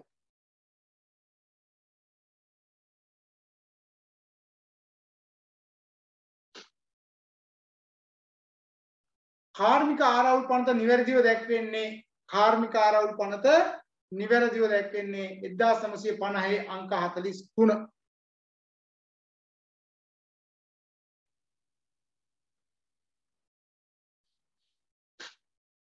කර්මාන්තශාලා ආඥා පනතේ භෞතික පරිසරය තුල හඳුනා නොගන්නේ කුමක්ද? භෞතික පරිසරය තුල හඳුනා නොගන්නේ කුමක්ද කියලා අහනවා. උෂ්ණත්වය බැලුවා, ආලෝකය බැලුවා, ශබ්දයක් බැලුවා. ඉඩ පහසුකම් බැලුවේ නැහැ. හරි? උෂ්ණත්වයයි ආලෝකයයි ශබ්දයයි තිබ්බා. එහෙනම් හතරවෙනි එක. ඊගොඩ අපෙන් අහනවා අතිවිශාල ව්‍යාපෘතියක ආයෝජිත ප්‍රාග්ධනය. අතිවිශාල නම් රුපියල් මිලියන 100ට වඩා වැඩි. ඒතර ව්‍යාපෘති වර්ග පහක් ගැන කතා කරනවා. සුද්ධ මූල්‍ය ව්‍යාපෘති රුපියල් 25000ක් හෝ ඊට අඩු ඒවා. ඊට පස්සේ කුඩා ව්‍යාපෘති මිලියන 10යි. ඊට පස්සේ මධ්‍ය පරිමාණයේ විශාල සහ අති විශාල කියලා ව්‍යාපෘති වර්ග පහක් ගැන කතා කරන්න තියෙනවා. ඕකේ එහෙනම් අති විශාල කියලා කියන්නේ රුපියල් මිලියන 100ට වැඩි. හරි. ඒ නිසා ඔන්න ඔය කාරණා ටික මට ඔයාලට දෙන්න උවමනාව තිබුණා.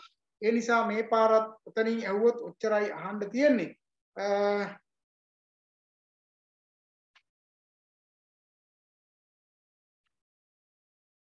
ලියා ගන්නකො මෙහෙම.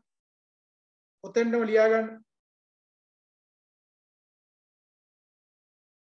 ව්‍යාපෘති පරිමාව අනුව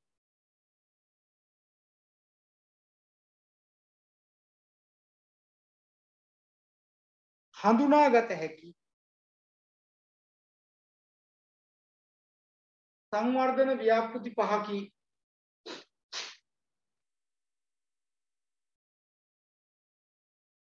පනස් එකට උත්තරේ 3 52ට 4 59ට 4 64 64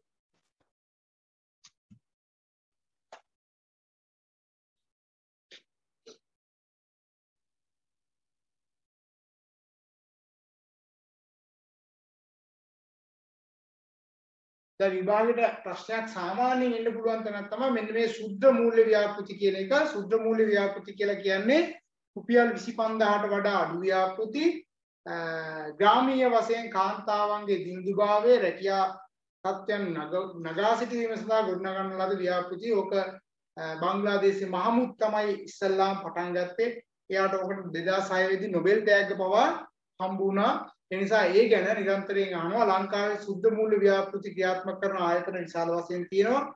ඒ වගේ තියෙන අක්‍රමිකතාවයන් ගැන විභාගයට අහන්න පුළුවන් එක තැනක් තමයි උතර. මම ඔයාලට ගිය සතියේ කිව්වා පොඩි කොටසක් තියෙනවා කියලා. ඒ ওই කොටස තමයි. ලියාගන්න මෙහෙම රුපියල් 25000ක් රුපියල් 5000ක් 25000ත් අතර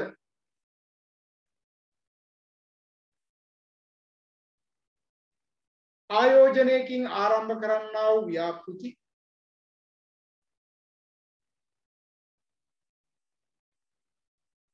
සුද්ධ ව්‍යාපෘති අපි කියන්නේ මයික්‍රෝ ප්‍රොජෙක්ට්ස් සුද්ධ ව්‍යාපෘති ලෙස හඳුන්වනු ලබයි.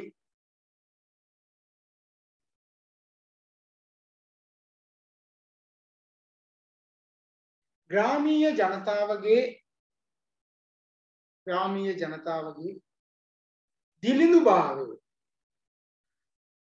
දිලිඳු භාවය තුරන් කිරීම මූලික කරගනිමින්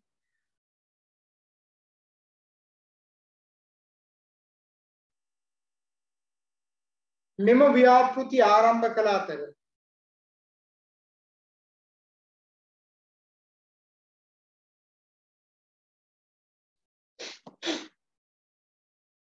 මේ සඳහා ලෝකයේ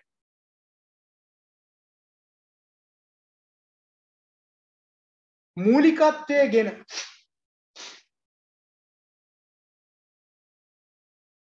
කටයුතු කරන ලද පුද්ගලයෙකු ලෙස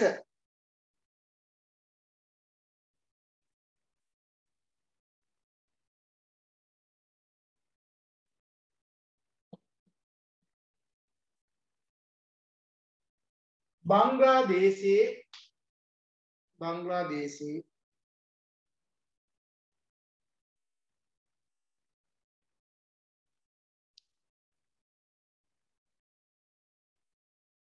ආර්ථික විද්‍යා මහාචාර්යවරයෙකු වන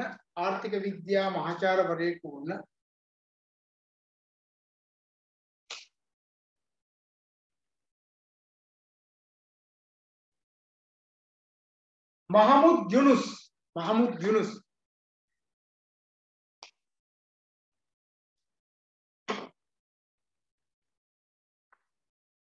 හඳුන්වා දිය හැකි අතර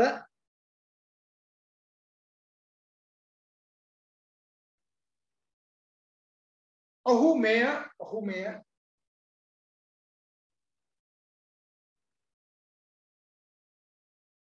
1976 දී බංග්ලාදේශයේ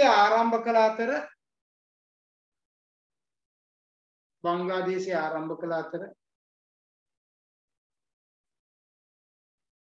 ඒ වෙනුවෙන් 2006 දී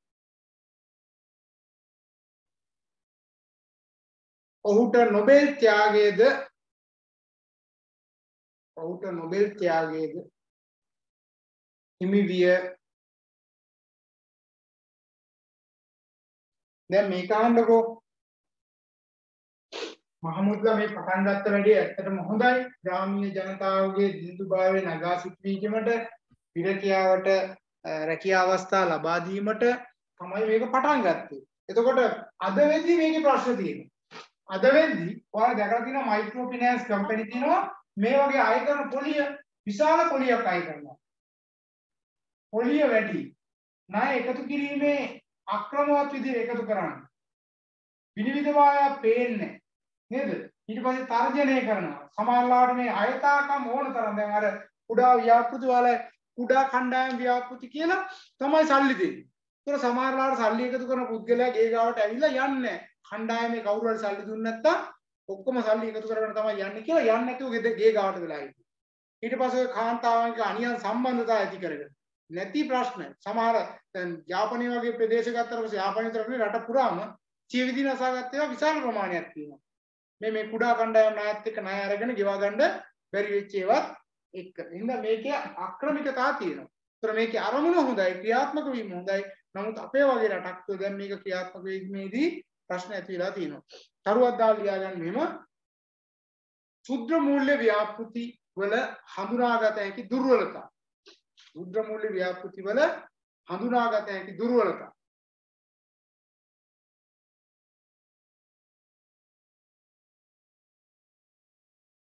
ශුද්‍ර මූල්‍ය ව්‍යාපෘති වල හඳුනාගත හැකි දුර්වලතා. 1. අය කරන පොලි ප්‍රතිශතයේ ඉහළ අගයක් ගැනීම. අය කරන පොලි ප්‍රතිශතයේ ඉහළ අගයක් ගැනීම.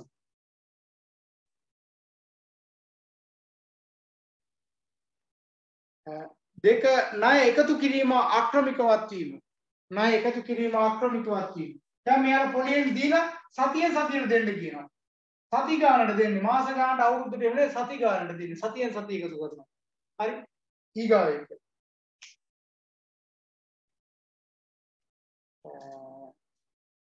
විනිවිද භාවයක් නොමැති වීම. විනිවිද භාවයක් නොමැති වීම.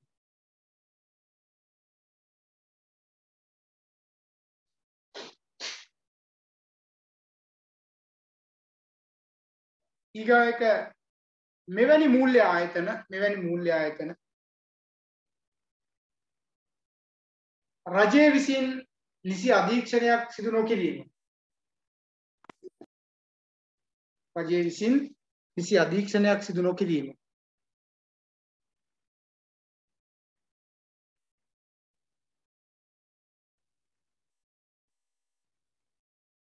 ඊගායක විවිධ අකටයුතුකම් හේතු කොටගෙන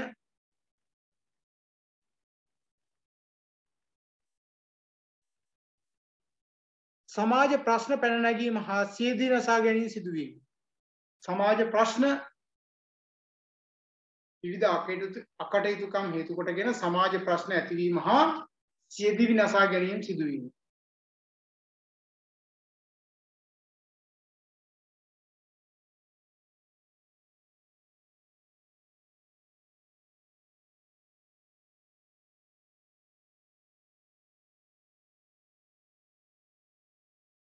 හරි ඕන කීපයක් ලියා ගන්න මෙහෙම ලංකාවේ ශුද්ධ මූල්‍ය ව්‍යාපෘති ක්‍රියාත්මක කරන ආයතන.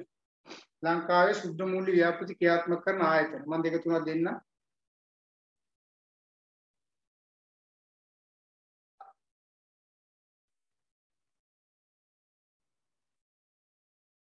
පළවෙනි එක කිව්වේ පොලි අනුපාතය වැඩි වීම. කවුරුහරි 51කට උත්තරයක් අහලා තිබ්බා 51කට 3 ඈ. දැන් ලංකාවේ ක්‍රියාත්මක වෙනවා ලියා ගන්න හෙඩ් නැෂනල් බැංකුවේ ග්‍රාමීණ කියලා එනවා. හෙඩ් නැෂනල් බැංකුව ග්‍රාමීණ කියලා එකක් යනවා. කොමර්ෂල් ක්‍රෙඩිට් RDB නේද? RDB සෙලින්කෝ ග්‍රාමීණ කියලා යනවා.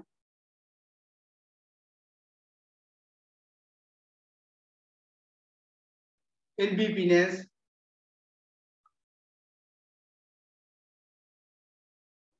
ලංකාවේ බහුතර ආයතන සංඛ්‍යාවක් තියෙන විදිහට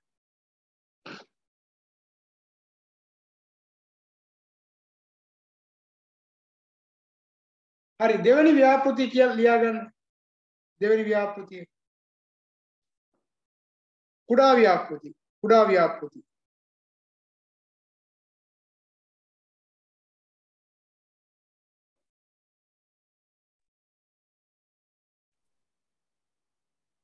ලියන්න මෙහෙම ග්‍රාමීය ජනතාවගේ ජීවන තත්ත්වය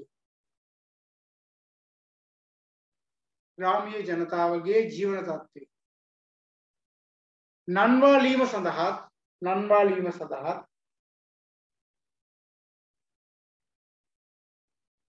රැකියා අවස්ථා ජනනය කිරීම සඳහා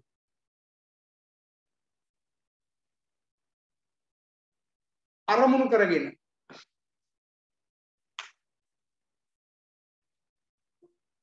මෙම ව්‍යාපෘති ක්‍රියාත්මක කෙරේ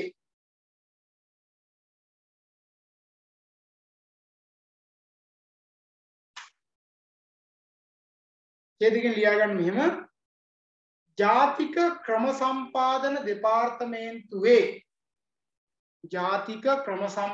දෙපාර්තමේන්තුවේ වර්ගීකරණයට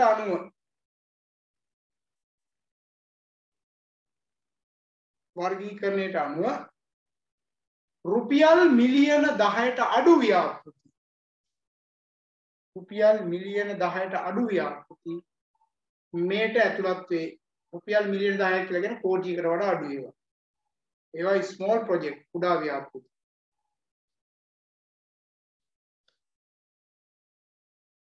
හරි ඊගා ව්‍යාපෘතිය ලියා ගන්න මධ්‍ය පරිමාණ ව්‍යාපෘති මීඩියම් ප්‍රොජෙක්ට්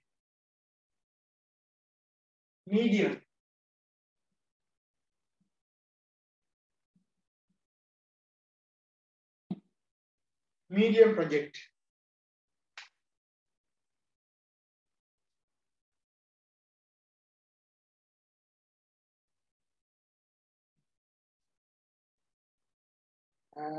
ලියන්න මෙහෙම දල ජාතික නිෂ්පාදනය සඳහා දල ජාතික නිෂ්පාදනය සඳහා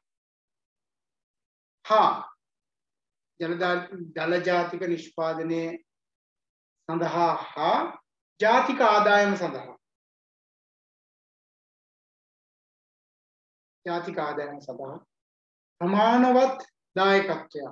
ප්‍රමාණවත් දායකත්වයක් ලබා දෙන්නා වූ ව්‍යාපෘති වේ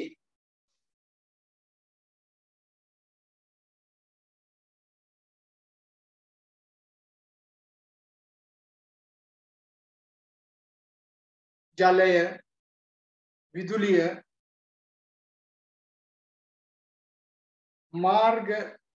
මාර්ග ක්‍රමදදාලියන මාර්ග විදුලි සංදේශන වැනි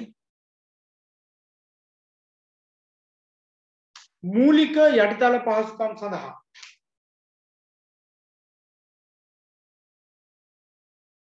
ක්‍රියාත්මක කරන්නා වූ ව්‍යාපෘති වේ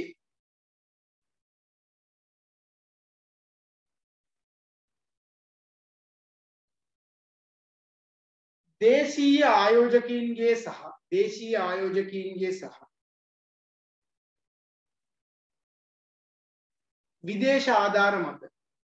විදේශ ආධාර මත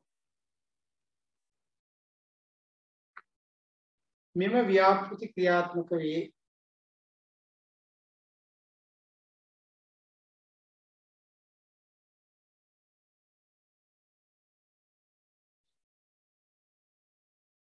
ඡේදකින් ලියා ගන්න ජාතික ක්‍රම සම්පාදන දෙපාර්තමේන්තුවේ වර්ගීකරණයට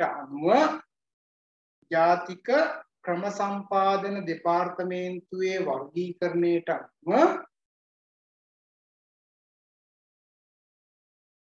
රුපියල් මිලියන 10ට වැඩි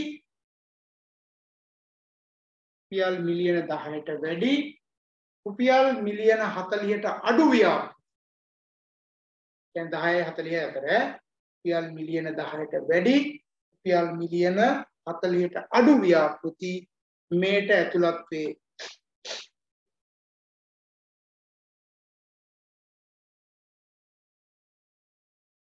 හරි ඊගාට ලියා ගන්න විශාල ව්‍යාපෘති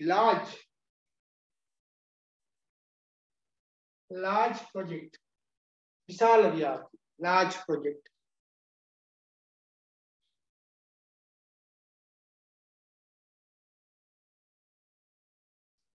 विशाल व्यापी large project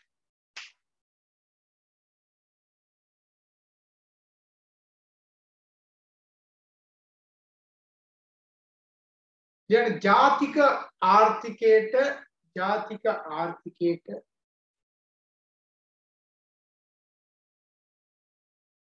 විශාල දායකත්වයක්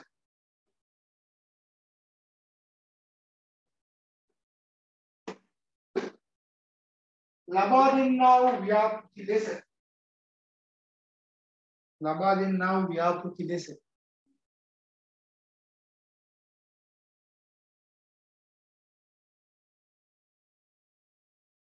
මේවා හඳුනාගත හැකි අතර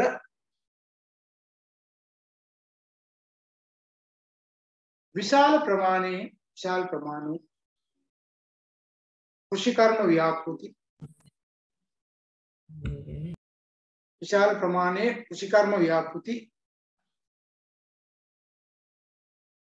වාරි මාර්ග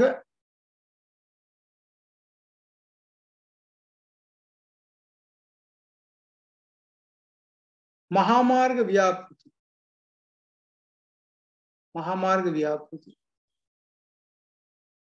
මේට අයත් වේ.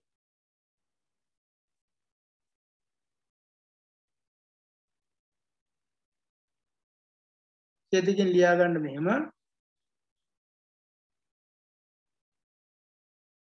ජාතික ක්‍රම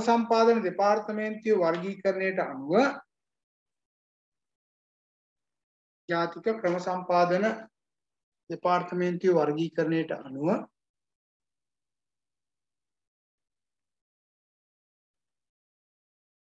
රුපියල් මිලියන 40ට වැඩි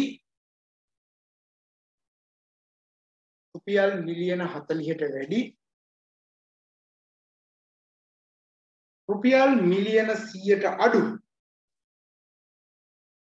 ව්‍යාපෘති මේට අයත් වේ.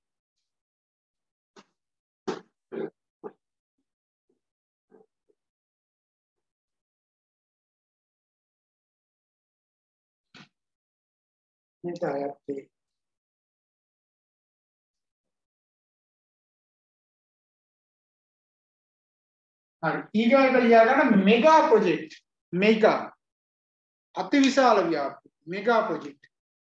අතිවිශාල ව්‍යාපෘති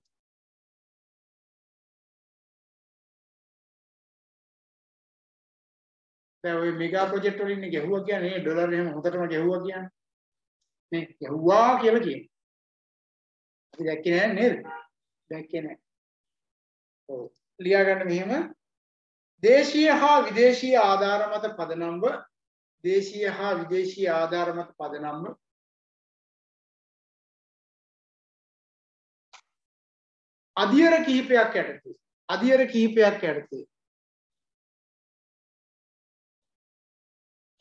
අධියර කිහිපයක් යටතේ සිදු කරන්නා වූ ව්‍යාපෘති වේ.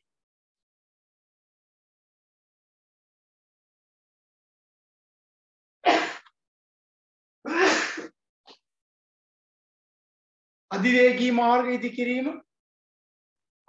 මාර්ග ඉදිකිරීම යෝධ වාරි මාර්ග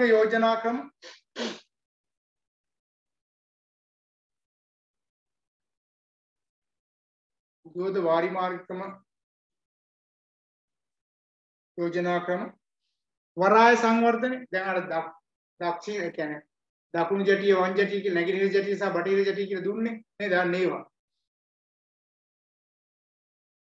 වරාය සංවර්ධන විදුලි බල හා විදුලි සංදේශන ව්‍යාපෘති.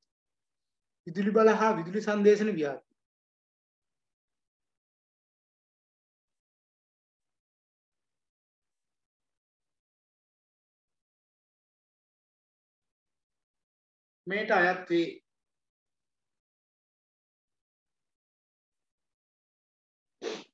ලියන්න මෙහෙම ඡේදකින් ජාතික ක්‍රම සම්පාදන දෙපාර්තමේන්තුවේ වර්ගීකරණයට අනුව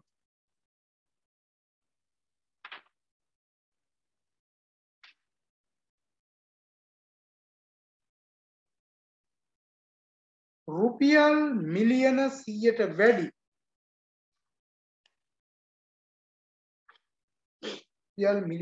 වැඩි ව්‍යාපෘති මීට අයත් වේ.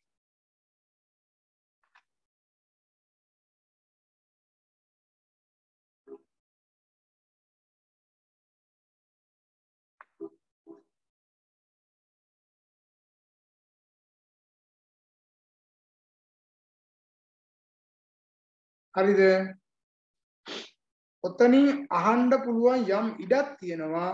ඒ නිසා මම ওই ටික දුන්නා.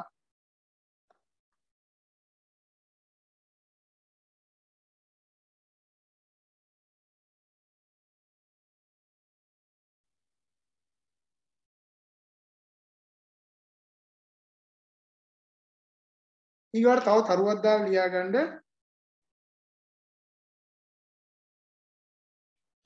ව්‍යාපෘති ශක්්‍යතා අධ්‍යයනයේදී ව්‍යාපෘති ශක්්‍යතා අධ්‍යයනයේදී සලකා බලන සාධක අර ඉස්සෙල්ලා ප්‍රශ්නේ තිබ්බේ. අන්න ඒකට උත්තරයත් එක්කම මේකේ තියෙනවා. මෙන්න මේවා තමයි සලකා බලන්නේ. ලියා ගන්න 1 2 කියලා පල්ලෙහාට දාලා වාණිජ ශක්්‍යතාව කොමර්ෂල් පැසිබිලිටි එක.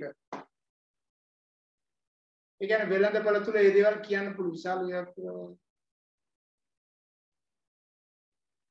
මිලියන් 100ට වැඩි විශාල ව්‍යාපෘති 100ට වැඩි.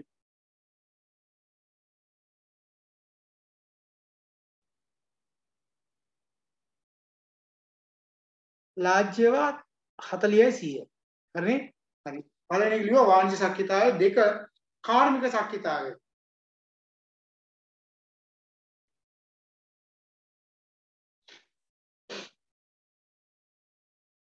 අපවර කහලා තියෙනවා සුද්ධ මූල්‍ය නම් 5000යි 25000යි. කුඩා නම් මිලියන 10ට අඩුයි. මීඩියම් නම් මිලියන 10යි 40යි අතර. නේද? ඊට පස්සේ ලාර්ජ් නම් 40යි 100යි අතර. මෙගා නම් 100ට වඩා වැඩි. හරිනේ? ඔය සංඛ්‍යා ටික මතක තියාගන්න උතනින් ප්‍රශ්න අහන්න පුළුවන්. කාර්මික ශක්්‍යතාවය, ඊට පස්සේ මූල්‍ය ශක්්‍යතාවය, තුන්වෙනි එක මූල්‍ය ශක්්‍යතාවය. 4 ආර්ථික ශක්්‍යතාවය. ආර්ථික ශක්්‍යතාවය. 5 ආයතනික ශක්්‍යතාවය.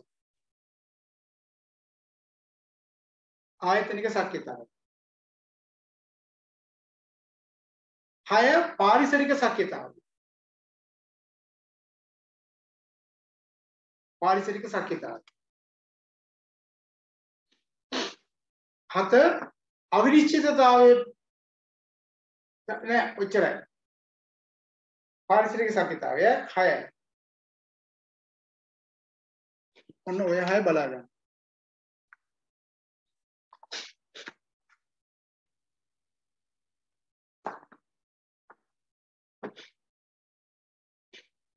හරි.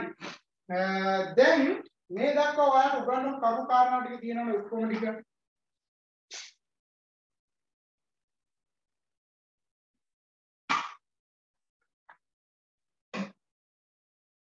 එතකොට ඔය කාරණා ටික ඔක්කොම වැදගත් කාරණා ටිකක් තියෙන කියන එක ඔයාලා දන්නවා.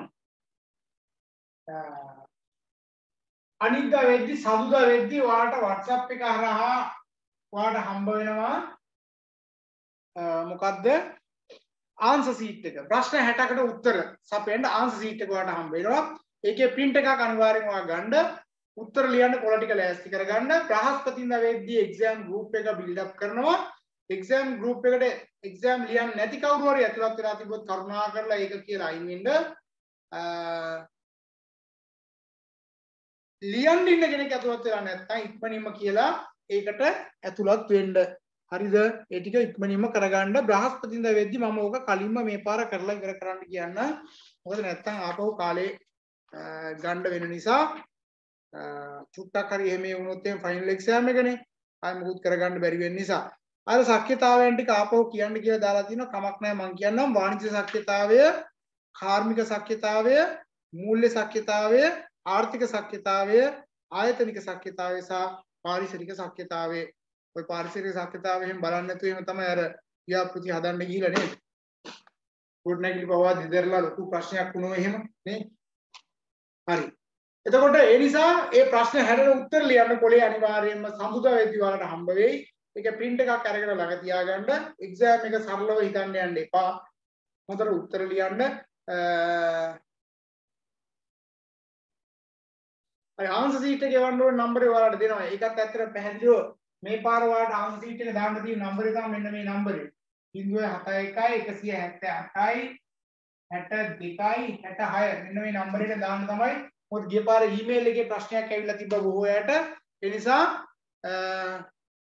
මේ නම්බරේ දීලා තියෙනවා 071 178යි 62යි 66 කියන එක දීලා තියෙනවා. හරි right. ඊගාවට ඔයාලා දන්නවා ඔයාලට මේ එක්සෑම් එකෙන් පස්සේ ප්‍රොජෙක්ට් එක සම්බන්ධයෙන් කතා කරන්න තියෙනව නේද? ප්‍රොජෙක්ට් එක සබ්මිට් කරන එක ගැන, ප්‍රොජෙක්ට් එක හදන එක ගැන ලබන සතියේ එක්සෑම් එක තිබ්බට පස්සේ ඊට පස්සේ සෙනසුරාදා උදේ 8 වෙද්දි 7:45 8 වෙද්දි ප්‍රොජෙක්ට් එක සම්බන්ධයෙන් මම කතා කරනවා. ඒකට අනිවාර්යයෙන්ම සියලු දෙනාම සම්බන්ධ වෙන්න ඕනේ එක්සෑම් එකෙන් පස්සේ සතියේ. ඒතකොට ඒකෙදි මම කියලා දෙන්නම් ප්‍රොජෙක්ට් එක කොයි විදිහටද හදන්න ඕනේ කියලා එක්සෑම් එක ලියන්න ඉස්සෙල්ලා. හරි ඉස්සෙල්ලා එක්සෑම් එක ලියලා ඒ ගැන අපි ඊගා සතියේ කතා කරමු. ඒ සතියේ කතා කරන්න ඕනේ තවත් සමහර කරුණු කාරණා තියෙනවා. ඒවා ගැනත් මම ඔයාලට දැනුවත් කිරීමක් කරන්නම්. පේපර් එකට සාමාන්‍ය පැය 3යි හම්බ වෙන්නේ. ඉරිගාන එකයි ලියන එකටයි කාලය හොඳටම ඇති. මොකද හේතුව තමයි ඔයාලට ඉරිගාන පේපර් එකට වැඩි ඉඩ කඩක් තියෙන එක ඉක්මනින් ඉවර කරගන්න පුළුවන් නිසා කේස් ස්ටඩීස් එක ඔයා දන්නවා සිද්ධි අධ්‍යයනයේ ලියද්දි හොඳට ලියන්න. පිටු දෙකක්වත් ලියන්න. තේරුණාද? මොකද මේ ලකුණු ටික පිටුවේ ලියන ප්‍රමාණය බලලා තමයි බොහෝ අය දෙන්නේ. ලකුණු දෙන්නේ. ඒ නිසා හොඳට ලියන්න. හරි හොඳටම පිරෙන්නම ලියන්න. මම ඔයාලට කිව්වනේ 3-4ක් ලියුවනේ නේද? ඒකේ තියෙන කරුණු කාරණාම අරගෙන ලියන්නයි තියෙන්නේ ඔයාලට. ඔයා ඉගෙන ගත්ත කරුණු කාරණාත් ඒක අස්සට දාන්න. ඊගාවට මෙන්න මේ ප්‍රශ්න ටික. ආයෙත් තමයි මේ ලෙක්චර් එක YouTube එකට දානවද කියලා. මම කිව්වා දාලා දෙන්නම් කියලා හරි? මෙන්න මේවා විශේෂයෙන්ම බලා ගන්නකො සංජානන ක්‍රියාවලිය. ලියා ගන්න සංජානන ක්‍රියාවලිය. සංජානන ක්‍රියාවලිය. ගැටුම් පිළිබඳ මතයන්. ගැටුම් පිළිබඳ මතයන්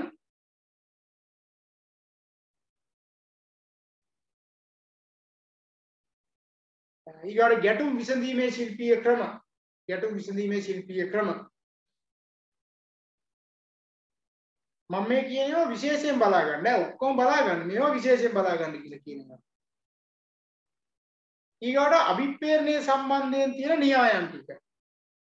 අභිප්‍රේරණයේ සම්බන්ධ න්‍යායන් ලියා ගන්න අවශ්‍යතා න්‍යාය. ද්විසාධක න්‍යාය. x හා y න්‍යාය. අපේක්ෂා න්‍යාය. ඔය හතරෙන් ප්‍රශ්නයක් එනවාමයි. පැහැදිලි. මොකද පේපර් එක දිහා බලද්දි පසුගිය කාලේ ආපු දිහා බලද්දි ඔය වැදගත් දැන් ඔය හතරෙන් අනිවාර්යෙන් එකක් එනවාමයි. ඊගවට අර සංවිධාන චර්යාවේ විකාශනය නේද? ඒ කියන්නේ ප්‍රධාන අවදීන් හතරක් යනදී අපි කතා කරේ විද්‍යාත්මක කළමනාකරණයේ පෙර යුගයේ නේද? ඒ කතා කරු මේ දැන් කතා කරලා ඉවර කරේ නේද? සම්ප්‍රදායික යුගයේ සහ නූතන වර්තමාන යුගයේ දක්වා ආපු ඒ යුගයන් හතර තිබ්බේ.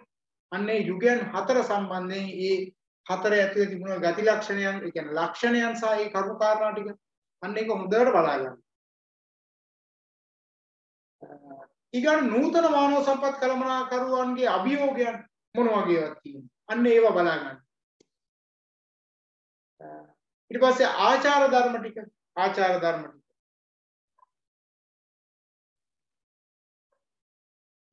ඊගොල්ලෝ වැදගත් වෙනවා. දැන් බොහෝ විට අහන්න පුළුවන් විවිධත්ව කළමනාකරණයේ වැදගත්කම පැහැදිලි කරන්න කියලා. විවිධත්ව කළමනාකරණේ නැති වුණොත් එහෙනම් අපි දන්නවා ව්‍යාපාරයක් කෙටි කාලීනව බිඳ වැටෙනවා. මොකද විවිධ හැකියාවන් දක්ෂතාවයන් තියෙන පුද්ගලයන් මේක අසට ගන්න ඕනේ. ඕන් මේක අසට තියා ගන්න ඕනේ නේද? එහෙම නැතුනොත් එහෙම ඇත්තටම ප්‍රශ්නයක් වෙනවාමයි. හරි? right. ඊගොල්ලෝ සිග්මන්ඩ් ෆ්‍රොයිඩ්ගේ අවදීන් පහ අර කතා කරමු මුඛ්‍ය පාශයේ සයින ඒ කතා කරපු අවදීන් පහ ප්‍රජනන අවධිය දක්වා අන්නේ අවදීන් පහ පිළිබඳව හොඳට බලා ගන්න. ඊට පස්සේ පෞරුෂත්ව ගති ලක්ෂණ 16ක් ගැන කතා කරලා තිබ්බා. ඒ ටික බලා ගන්න.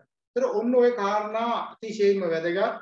ඊගවට අර කෙටි ප්‍රශ්න 60 ගැන කතා කරවුවොත් මතක තියාගන්න මේක අතිශයින්ම වැදගත්. හේතුව මම ඔයාලට ඔය කතා කරපු ප්‍රශ්න 60න් බොහෝ විට සමහරට 40ක් වෙන්නත් පුළුවන් 50ක් වෙන්නත් පුළුවන්. ඔය විදියටම ඕවා වෙනස් පොඩ එහෙම වෙලා තමයි එනවා නම් එන්න තියෙන්නේ. මොකද ඔය සම්පූර්ණ විෂය කාරණා අවකාශය තියෙනවා. නේද? මොකද සමහරවල් ප්‍රශ්න 30 40ක් ඕම ඔය පිටින් ඔහොම එන්නත් පුළුවන්. හරිද? මොකද හේතුව තමයි ඔය පේපර් කොහොමද එළියට දෙන්නේම නැහැ. මම ඔයාලට පේපර් එකක් දාලා කතා කරාට පෞද්ගලික කාලේ වකවානුව තුල එහෙම පේපර් එළියට දෙන්නේ නැහැ. ඒතකොට මේ පේපර් එක ඇතුලේ තියෙන විෂය කරුණු වෙනස් වෙන්නත් බෑනේ. උදාහරණයක් විදිහට විවිධත්ව කළමනාකරණය තුල හඳුනා ගන්නවා මිනිසාට වෙනස් කළ හැකි සහ නොහැකි සාධක වෙනස් වෙන්නේ. ඒක ගිය පාර ළමයිගේ පේපර් එකේ තිබ්බා කියලා ඔයාලට නොදා ඉන්න බෑ. ඔයාලට දාන්න බෑ බලන්න බෑ නේද? ඒ නිසා ඒක දාන්න වෙනවා. ඒ නිසා මට දෙන්න පුළුවන් හොඳම දේ තමයි ඔය මම අද දවසේ දුන්නේ.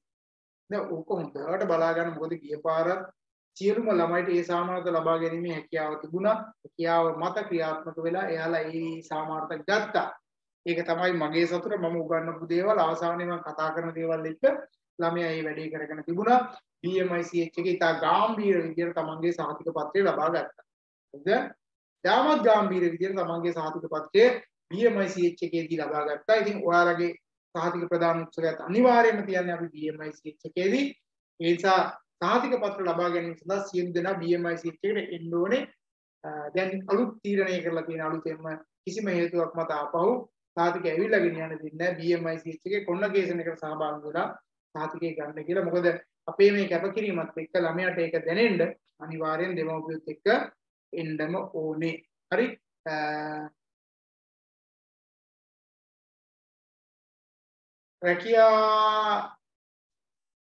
රැකියා තෘප්තිය සම්බන්ධව මම වෙනම දීලා තියෙනවා. job satisfaction එක සම්බන්ධව. ආකල්ප සම්බන්ධයෙන් වෙනම කරුණු කාරණා ටිකක් දාලා තිබ්බා PDF එකක්. ඒ නිසා ඒක තිබ්බා. පොඩ්ඩක් බලන්නකෝ. මොනවා හරි අඩුපාඩුවක් තිබුණොත් WhatsApp එකට දාන්න. දැන් පේපර් එකේ දෙවෙනි ප්‍රශ්න සාකච්ඡා කරන්නේ නැද්ද කියලා අහනවා. අර තිබ්බ එකද ඔය අහන්නේ? මේ පේපර් එකේ තිබ්බේ වගේ. මේව නම් ඉතින් වැඩක් නැහැ. හේතු ওই ප්‍රශ්න ටික කොහොමද මේ පාර එන්නේ නැන්නේ. මෙයා කියන්නේ මෙන්න මේක. ඒ නිසා මම මේ ටික කතා නොකර ඉන්න. ඔයාට ඕනෙම නම් මම නිකන් උඩින් කතා කරන්න. මේ තියෙන්නේ ජාත්‍යන්තරකරණයේ ලක්වීමත් සමග මානව සම්පත් කළමනාකරණ මුහුණ දීමට සිදු වේති අභියෝග මොනවාද? ඊට පස්සේ මේකේ අහලා තිබෙන තොරතුරු තාක්ෂණයේ දියුණුව මානව සම්පත් කළමනාකරණ කාර්යයන් පහසු කිරීමට ඉවහල් වී ඇත පැහැදිලි කරන්න. සේවක අර්ථසාධක පනත ප්‍රසූතිකාදාර ආඥා පනත පැහැදිලි කරන්න. මැස්ලෝගේ අවශ්‍යතා දූරාවලි සහ වික්ටරුන්ගේ අපේක්ෂා න්‍යාය පැහැදිලි කරන්න. නීතියේ මූලාශ්‍ර හා ශ්‍රී ලංකාවේ නීති පද්ධතිය කෙටියෙන් පැහැදිලි කරන්න. ඉතින් ඕවට උත්තර ලියන්න පුළුවන්. නේද? අනිවාර්යෙන්ම ওই සේවක අර්ථසාධක අරමුදල් පනත, සේවා නියුක්ති බාරකාර අරමුදල් පනත ලියා ගන්න. සේවක අර්ථසාධක අරමුදල් පනත, සේවා නියුක්ති බාරකාර අරමුදල් පනත, ප්‍රසූතිකාදාර පනත, ඊගාවට අපි කතා කරන ග්‍රැටිවිටි ගැන. පාරිතෝෂික පනත. පාරිතෝෂික පනත. ඔන්න ওই ටික නම් අනිවාර්යයෙන්ම ඕවගෙන් එනවාමයි. හරි? ඕවගෙන් එනවා. නීතිය මූලාශ්‍ර දන්නවා. නීතිය මූලාශ්‍ර 4යි. ශ්‍රී ලංකාවේ නීති පද්ධතිය, රෝමලන්දේසි නීතිය, ඉංග්‍රීසි නීතිය, මුස්ලිම් නීතිය, උඩරට නීතිය, ඊට පස්සේ මුක්වා නීතිය, තේසවලාමේ නීතිය, බෞද්ධ ආගමික නීතිය කියලා අපි කතා කරලා තියෙනවා. හරි? ඊගොඩ මෙන්න මේ වගේ එකක් තමයි විභාගෙට ඔයාලට හම්බ වෙන්නේ. මෙන්න මේමයි බලන්න මේ.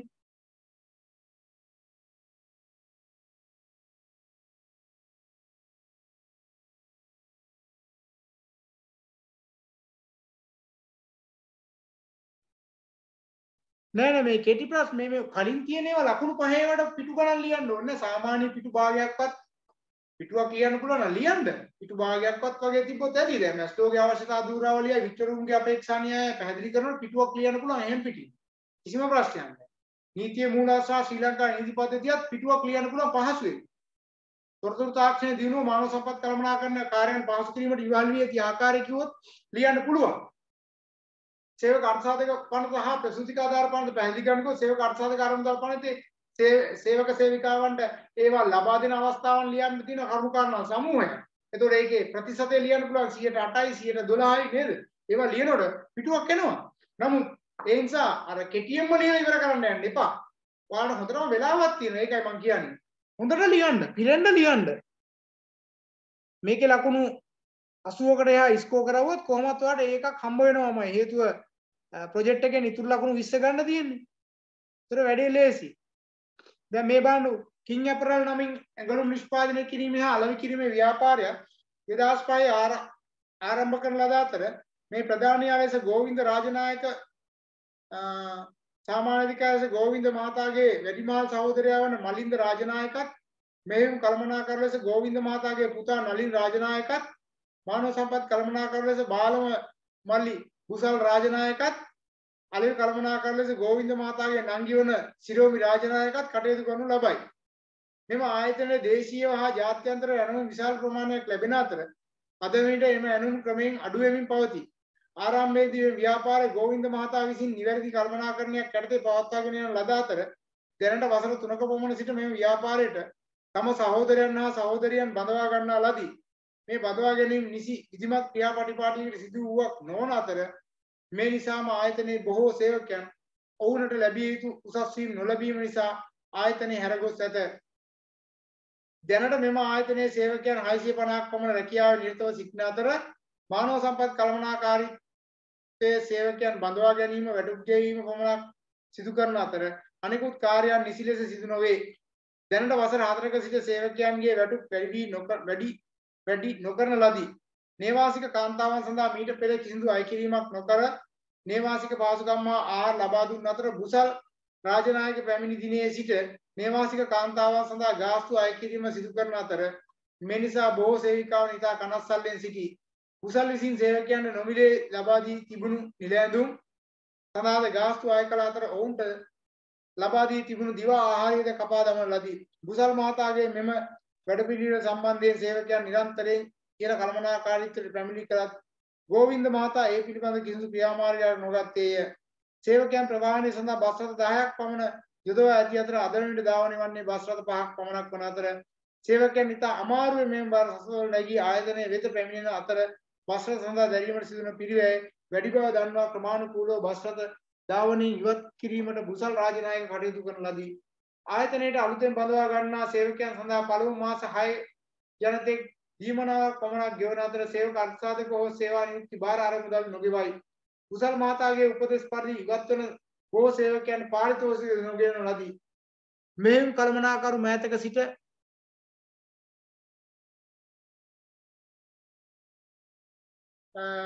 භාර අරමුදල් නොගෙවයි. කුසල් මහතාගේ උපදෙස් පරිදි ඉවත් වන බොහෝ සේවකයන් පාරිතෝෂික නොගෙවන ලදී. මෙහෙයුම් කළමනාකරු මෑතක සිට ගුණාත්මක භාවයෙන් අඩු අමුද්‍රව්‍ය මිලටගෙන ඒවා ගුණාත්මක භාවයෙන් ඉහළ බව සඳහන් කර නිෂ්පාදන කටයුතු පවත්වාගෙන යනු ලබයි. සංවිධානයේ ඉහළ කළමනාකාරීත්වය සඳහා අති නවීන මෝටර රථ 6ක් පමණ මේ වන විට මිලදීගෙන ඇති අතර මෙම මෝටර රථ සඳහා සේවක අර්ථසාධක අරමුදලට ගෙවිය යුතු මුදල්ද කුසල් මහතා විසින් යොදාගෙන ඇති බව මේ වන විට දැනගන්නට ලැබේ. සේවක දුක්ගැනීම විසඳීම සඳහා ගෝවින්ද මහතා විසින් තම ඥාතියෙක් වන මලින්ද පත් කර ඇති අතර ඔහු දුක්ගැනීමේ බාර ගැනීම බදාදා දින පමණක් සිදු කරන අතර එදිනද මලින්ද ආයතනයේ රැඳී සිටින්නේ පැයක් පමණ කාලයක් වන අතර ඇතැම් බොහෝ දින බදාදා දිනවල මලින්ද මහතා පැමිණෙන්නේද නැත. ඔහු විසඳුම් ලබා දීම සම්බන්ධයෙන් විධිමත් ක්‍රියාමාර්ගයක් අනුගමනය කිරීමක්ද සිදු නොකරයි. මීට පෙර සෑම මාසයකම 10 වන දින සේවයෙන් හට වැටුප් ගෙවීම සිදු කළ නමුත් අද වන විට වැටුප් කොටස් වශයෙන් සේවකයන්ට ගෙවීමට කුසල් රාජනායක තීරණය කර ඇති අතර සේවකයන් ලබා දුන් වැටුප් අත්තිකාරම්ද නතර කර ඇත. මේ සියල්ල දරාගත නොහැකි බොහෝ සේවකයන් ආයතනයේ හැර ගිය අතර අද වන විට ඇණවුම් වලට අදාළව නිෂ්පාදන කටයුතු කරගෙන යාමටද නොහැකි වී ඇත. ගෝවින්ද මහතා නිතරම තම පෞද්ගලික හිතවතුන් සමග විදේශගත වන අතර ආයතනයේ පිළිබඳ සියලු කටයුතු කුසල් රාජනායකට පවරා ඇත. දිනක් ගෝවින්ද රාජනායක ආයතනයේ පැමිණෙන විට ආයතනයේ සේවකයන් ආයතනයේ ඉදිරිපිට උද්ඝෝෂණයක නිරත වී සිටී. එදී සේවකයන්ගෙන් කරුණු විමසන විට දැනගන්නට ලැබුණේ බොහෝ මාසවලදී සේවකයන්ට වැටුපෙන් භාගයක් පමණක් ලැබුණු බවත් දැන් ආයතනයේ කටයුතු අඛණ්ඩව කරගෙන යාමට ප්‍රමාණවත් අමුද්‍රව්‍ය නොමැති බවත්ය. ඒත් ගෝවින්ද මහතා සෑම මාසයකම සේවකයන්ට වැටුප් ගෙවීමට නියම කර ඇතත් කුසල් මහතා සේවකයන්ට වැටුප් නොගෙවා එම මුදල්ද තම පෞද්ගලික කාර්යයන් සඳහා යොදාගෙන ඇති බවත්ය. මෙම සිද්ධිය ඔබ දකින මානව සම්පත් කළමනාකරන ගැටලු මොනවාද? මෙම ආයතනයේ සාර්ථකත්වය සඳහා ඔබ නිර්දේශ කරන්නේ මොනවාද? දැන් මේක බලන්නකෝ. මේක ගත්තට පස්සේ මේක අස්සේ තියෙනවා නේද? ඥාතිත්වයේ මත බඳවා ගැනීම තියෙනවා නේද? විධිමත් ආකාරයට බඳවා ගැනීම සිද්ධ කරලා නැහැ. සේවකයන්ගේ වැටුප් වෙලාවට ගෙවන්නේ නැහැ, අත්තිකාරම් දෙන්නේ නැහැ, සුබ සාධන පහසුකම් කපා හැරලා නේද? සේවකයන්ගේ ප්‍රවාහන පාසුකම් ටික නැති කරලා දාලා ඇඳුම් වලට නිල ඇඳුම් වලට තිබ්බේ අයින් කරලා ආහාර පාන අයින් කරලා ඒතර මේ එක් එක් සේවකයාගේ කටයුතු කර දුක් ගැනවිලි කළමනාකරණය කරන විදිය වෙනස් ඒවා සඳහා අනුගමනය කරන ක්‍රමවේදයන් වැරදි. ඒතකොට ඔයාලා ලියනකොට මේක ලියාගෙන යන්න. හැබැයි දැන් ওই දුක් ගැනවිලි කළමනාකරණය වගේ ඒවා ලියනකොට ලියන්න සාමාන්‍ය දුක් ගැනවිලි සඳහා දින 5ක කාලයක් දීලා තියෙන. ඒක විසඳලා දෙන්න ඕනේ. එහෙම වකවානුවක් තුළ සතියේ එක දවසක් විතරක් දාලා හරියන්නේ නැහැ. එදා දවසෙත් එයා කලින් යනවා. ඒ කියන්නේ විසඳුම් ලබා දෙන්නෙත් නැහැ. ඒක ඒ වගේ දේවල් වැරදි කියන එක ඉස්මතු කරලම ලියන්න. වැරදි කියන එක ඉස්මතු කරලම ලියන්න. ඒ වගේම සේවක අර්ථ සාධක අරමුදල් සහ සේවා නියුක්ති භාර අරමුදල් ගෙවන් මාස පළවෙනි මාස 6 ගෙවන්නේ ඒක නීති විරෝධී වැඩක්. අනිවාර්යයෙන්ම පැටට ආපු දවස් ඉඳන් ගෙවන්න ඕනේ. ඒවා ඔයාලා දන්නවා ලියන්න කෙලින්ම. මෙන්න මෙහෙම ගෙවන්න තියෙනවා. මේක වැරදි. එහෙනම් මෙන්න මේ පණ දෙක කියන්නේ මෙන්න මේවා කියලා අන්න ඒව දාන්න මේක අසල. එතකොට ඔයා දන්නවා ඔපේන්නේ මේ වගේ විශේෂ කරුණු ඉගෙනගත්ත කරුණු කාරණා ටික. එහෙනම් මේක පැහැදිලිව පිටු එකමාරක් දෙකක් ලියන්න කරුණු කාරණා නම් ඕකාසේ තියෙනවා. හරි කිසි අඩුවක් නැහැ. පැහැදිලිද? ඒතර පේපර් එක හොඳට ලියන්න ලෑස්ති වෙන්න. කේස් ස්ටඩි එක එකපාරටම මේ වෙලාවේ ලියන්න යන්න බෑ. කලින් ප්‍රැක්ටිස් කරලා තියෙන්න ඕනේ. හරි. එහෙනම් ඔන්න ඔය කරුණු කාරණා ටික පැහැදිලි. තාමත් ඇඩ්මිෂන් ලබා ගත්තේ නැති අය ඉක්මනින් ඇඩ්මිෂන් එක ලබා ගන්න. යම් ආර්ථික කාරණාවක් මත ඇඩ්මිෂන් එක කාට හරි ප්‍රශ්නයක් නම් ඒක මේ නම්බරයට මෙසේජ් එකක් දාලා ඉල්ල ගන්න මට දැනුවත් කරලා. හරි මට දැනුවත් නොකරුවත් මම මේ වෙලාව ඔයාලට කියන නිසා ප්‍රශ්නයක් නැහැ. මෙසේජ් එකක් දාන්නකො මම ඒක අරන් දෙන්න කටයුතු කරන්න. ඊගාවට ප්‍රශ්නයක් තියෙනවා මොකද්ද? සර් ගිය සතියේ 5S concept 5S concept එක දාලා නැති. දාලා නැද්ද? 5S එක මම දාලා තියෙනවා මගේ මතකයේ හැටියට. ඒක මම හදන්න දුන්නා රෙකෝඩින් එක. අප්ලෝඩ් කරලා ඇත්තේ බලන්නකො. හරි. තව මොනවද දැන් ඔයාලගේ ඕන වෙලාව අහන්න ඕන ප්‍රශ්නයක්. විෂය කර්ම සම්බන්ධයෙන්, විභාග සම්බන්ධයෙන් ඕන දෙයක් සම්බන්ධයෙන් අහන්න.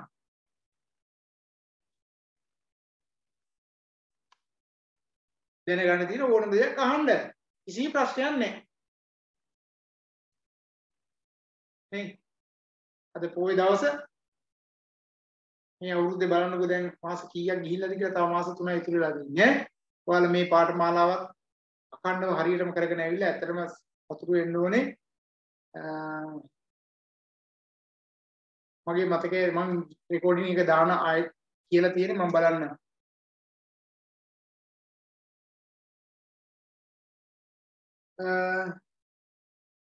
නෑ ට්‍රේනින් ලෙටර් එක ගන්න රිසල්ට්ස් එකකින් ඉන්න ඕනේ. දැනටමත් මම ළමයි ගොඩකට ට්‍රේනින් ලෙටර් අරන් දීලා දැනටත් ගොඩක් අය ට්‍රේනින් යනවා. නේද? සමහර අය ඉන්ටර්න්ෂිප් එක කරන්නේ අපේ ලෙටර් එකට. එහෙනම් මේකේ වටිනාකම එහෙම පිටින්ම තියෙනවා. කිසිම අඩුවක් නැතුව. හරි? ඒතර මේකෙන් පස්සේ ඔයාලට පුළුවන් මේ එක්සෑම් එක හරියට කරගත්තොත් මේකේ හයි ඩිප්ලෝමා එකට යන්න. ඒ කරුණු කාරණා තියෙනවා. මම ප්‍රොජෙක්ට් එක දවසේ තව කරුණු කාරණා ටිකකුත් කියලා දෙන්නම්. හරි? තව මොනවද අහන්න තියෙන්නේ? ඌර්තයි මයික් එක ඔන් කරලා ඕන ප්‍රශ්නයක් අහන්න. ඒ වගේම ඔයාලගේ අර අලුත් යාළුවෝන්ට මතක් කරන්න ලබන සතියේ 17 එනසුරාදා දැන් ඔයාලගේ පන්ති ඉවර වෙනකොට ලබන සතියේ උදේ අලුත් පන්තිය පටන් ගන්නවා. ඒකට යාළුවන්ට රෙජිස්ටර් වෙන්න පුළුවන් ඈ.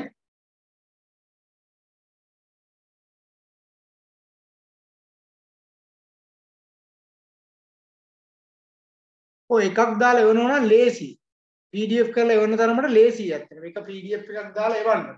එකකට දාලා. ඒතකොට එකක් ඕපන් කරපුවම හරිනේ. නැත්නම් කෑලි සමහර ඉමේජ් තැන් වල යන අනිවාර්යයෙන්ම ලියන හැම කොලයකම ඔයාගේ ඉන්ඩෙක්ස් නම්බරේ නම් අනිවාර්යයි ඈ. ඉන්ඩෙක්ස් නම්බරේ අනිවාර්යයෙන්ම ලියන්න. ඉන්ඩෙක්ස් නම්බරේ අනිවාර්යයෙන්ම ලියන්න. ඔයාලට chance එකක් තියෙනවා මොකද මේ පාර MCQ පේපර් එකේ එහෙම ඔන්ලයින්මයි දුන්නේ. පේපර් එක දාලා තිබ්බේ නෑ. පේපර් එකේ එහෙම ප්‍රශ්න පහ එහෙම පල්ලෙහාට හදලා තිබුණා. ඒක හදලා ඒ වෙලාවේ ටයිම් එක දීලා විනාඩි 5 විනාඩි 5න් අයින් කරා. ඒක ටක් ගාලා අයින් කරා. ස්ක්‍රීන් එකෙන් අයින් කර ගියේ. ආයේ වෙලාව වෙන වැඩකට ගන්න දුන්නේ නැහැ. හරි. මිඩ් එකේ එහෙම ගියේ. නමුත් ඔයාලට මම කතා කරලා තිබ්බා ඒක එහෙම නෙවෙයි. ඔයාලට දෙන්න ෆයිනල් එකේ මම කියලා. ඉතින් ඔයාලට ෆයිනල් එකේ අවස්ථාව දීලා තියෙනවා. හරි. ඒක ලොකු අවස්ථාවක්. තාම මොනවාරි යන්න තියෙනවද?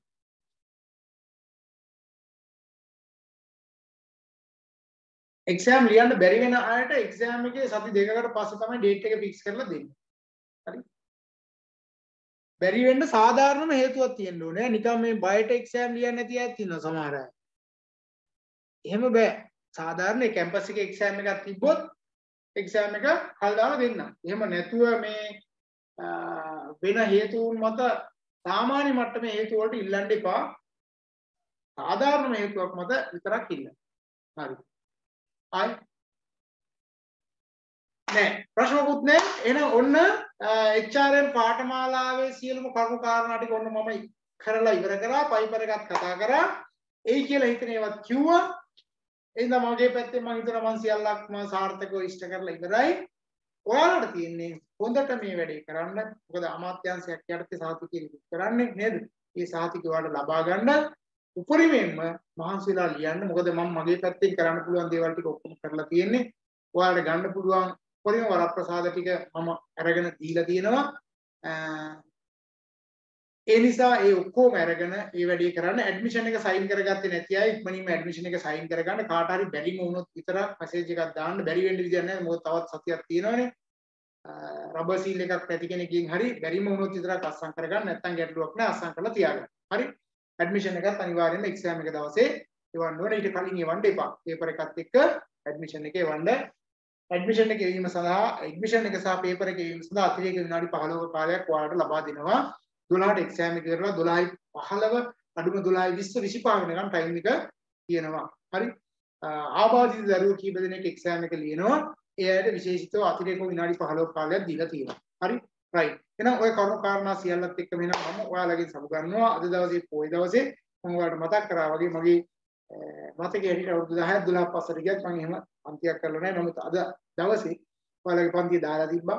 ඉතින් ඒක මාරු කර ගන්නම බැරි එකක් නිසා මම මගේ කාලේ සඳහා යොමු කරවුවා. ඔයාලා උපරිම ප්‍රයෝජන ගන්න අද ඒකේ රෙකෝඩින් එකක් මම ඔයාලට අරන් දෙන්න. එහෙනම් සියලු දිනාටම සුබ දවසක්.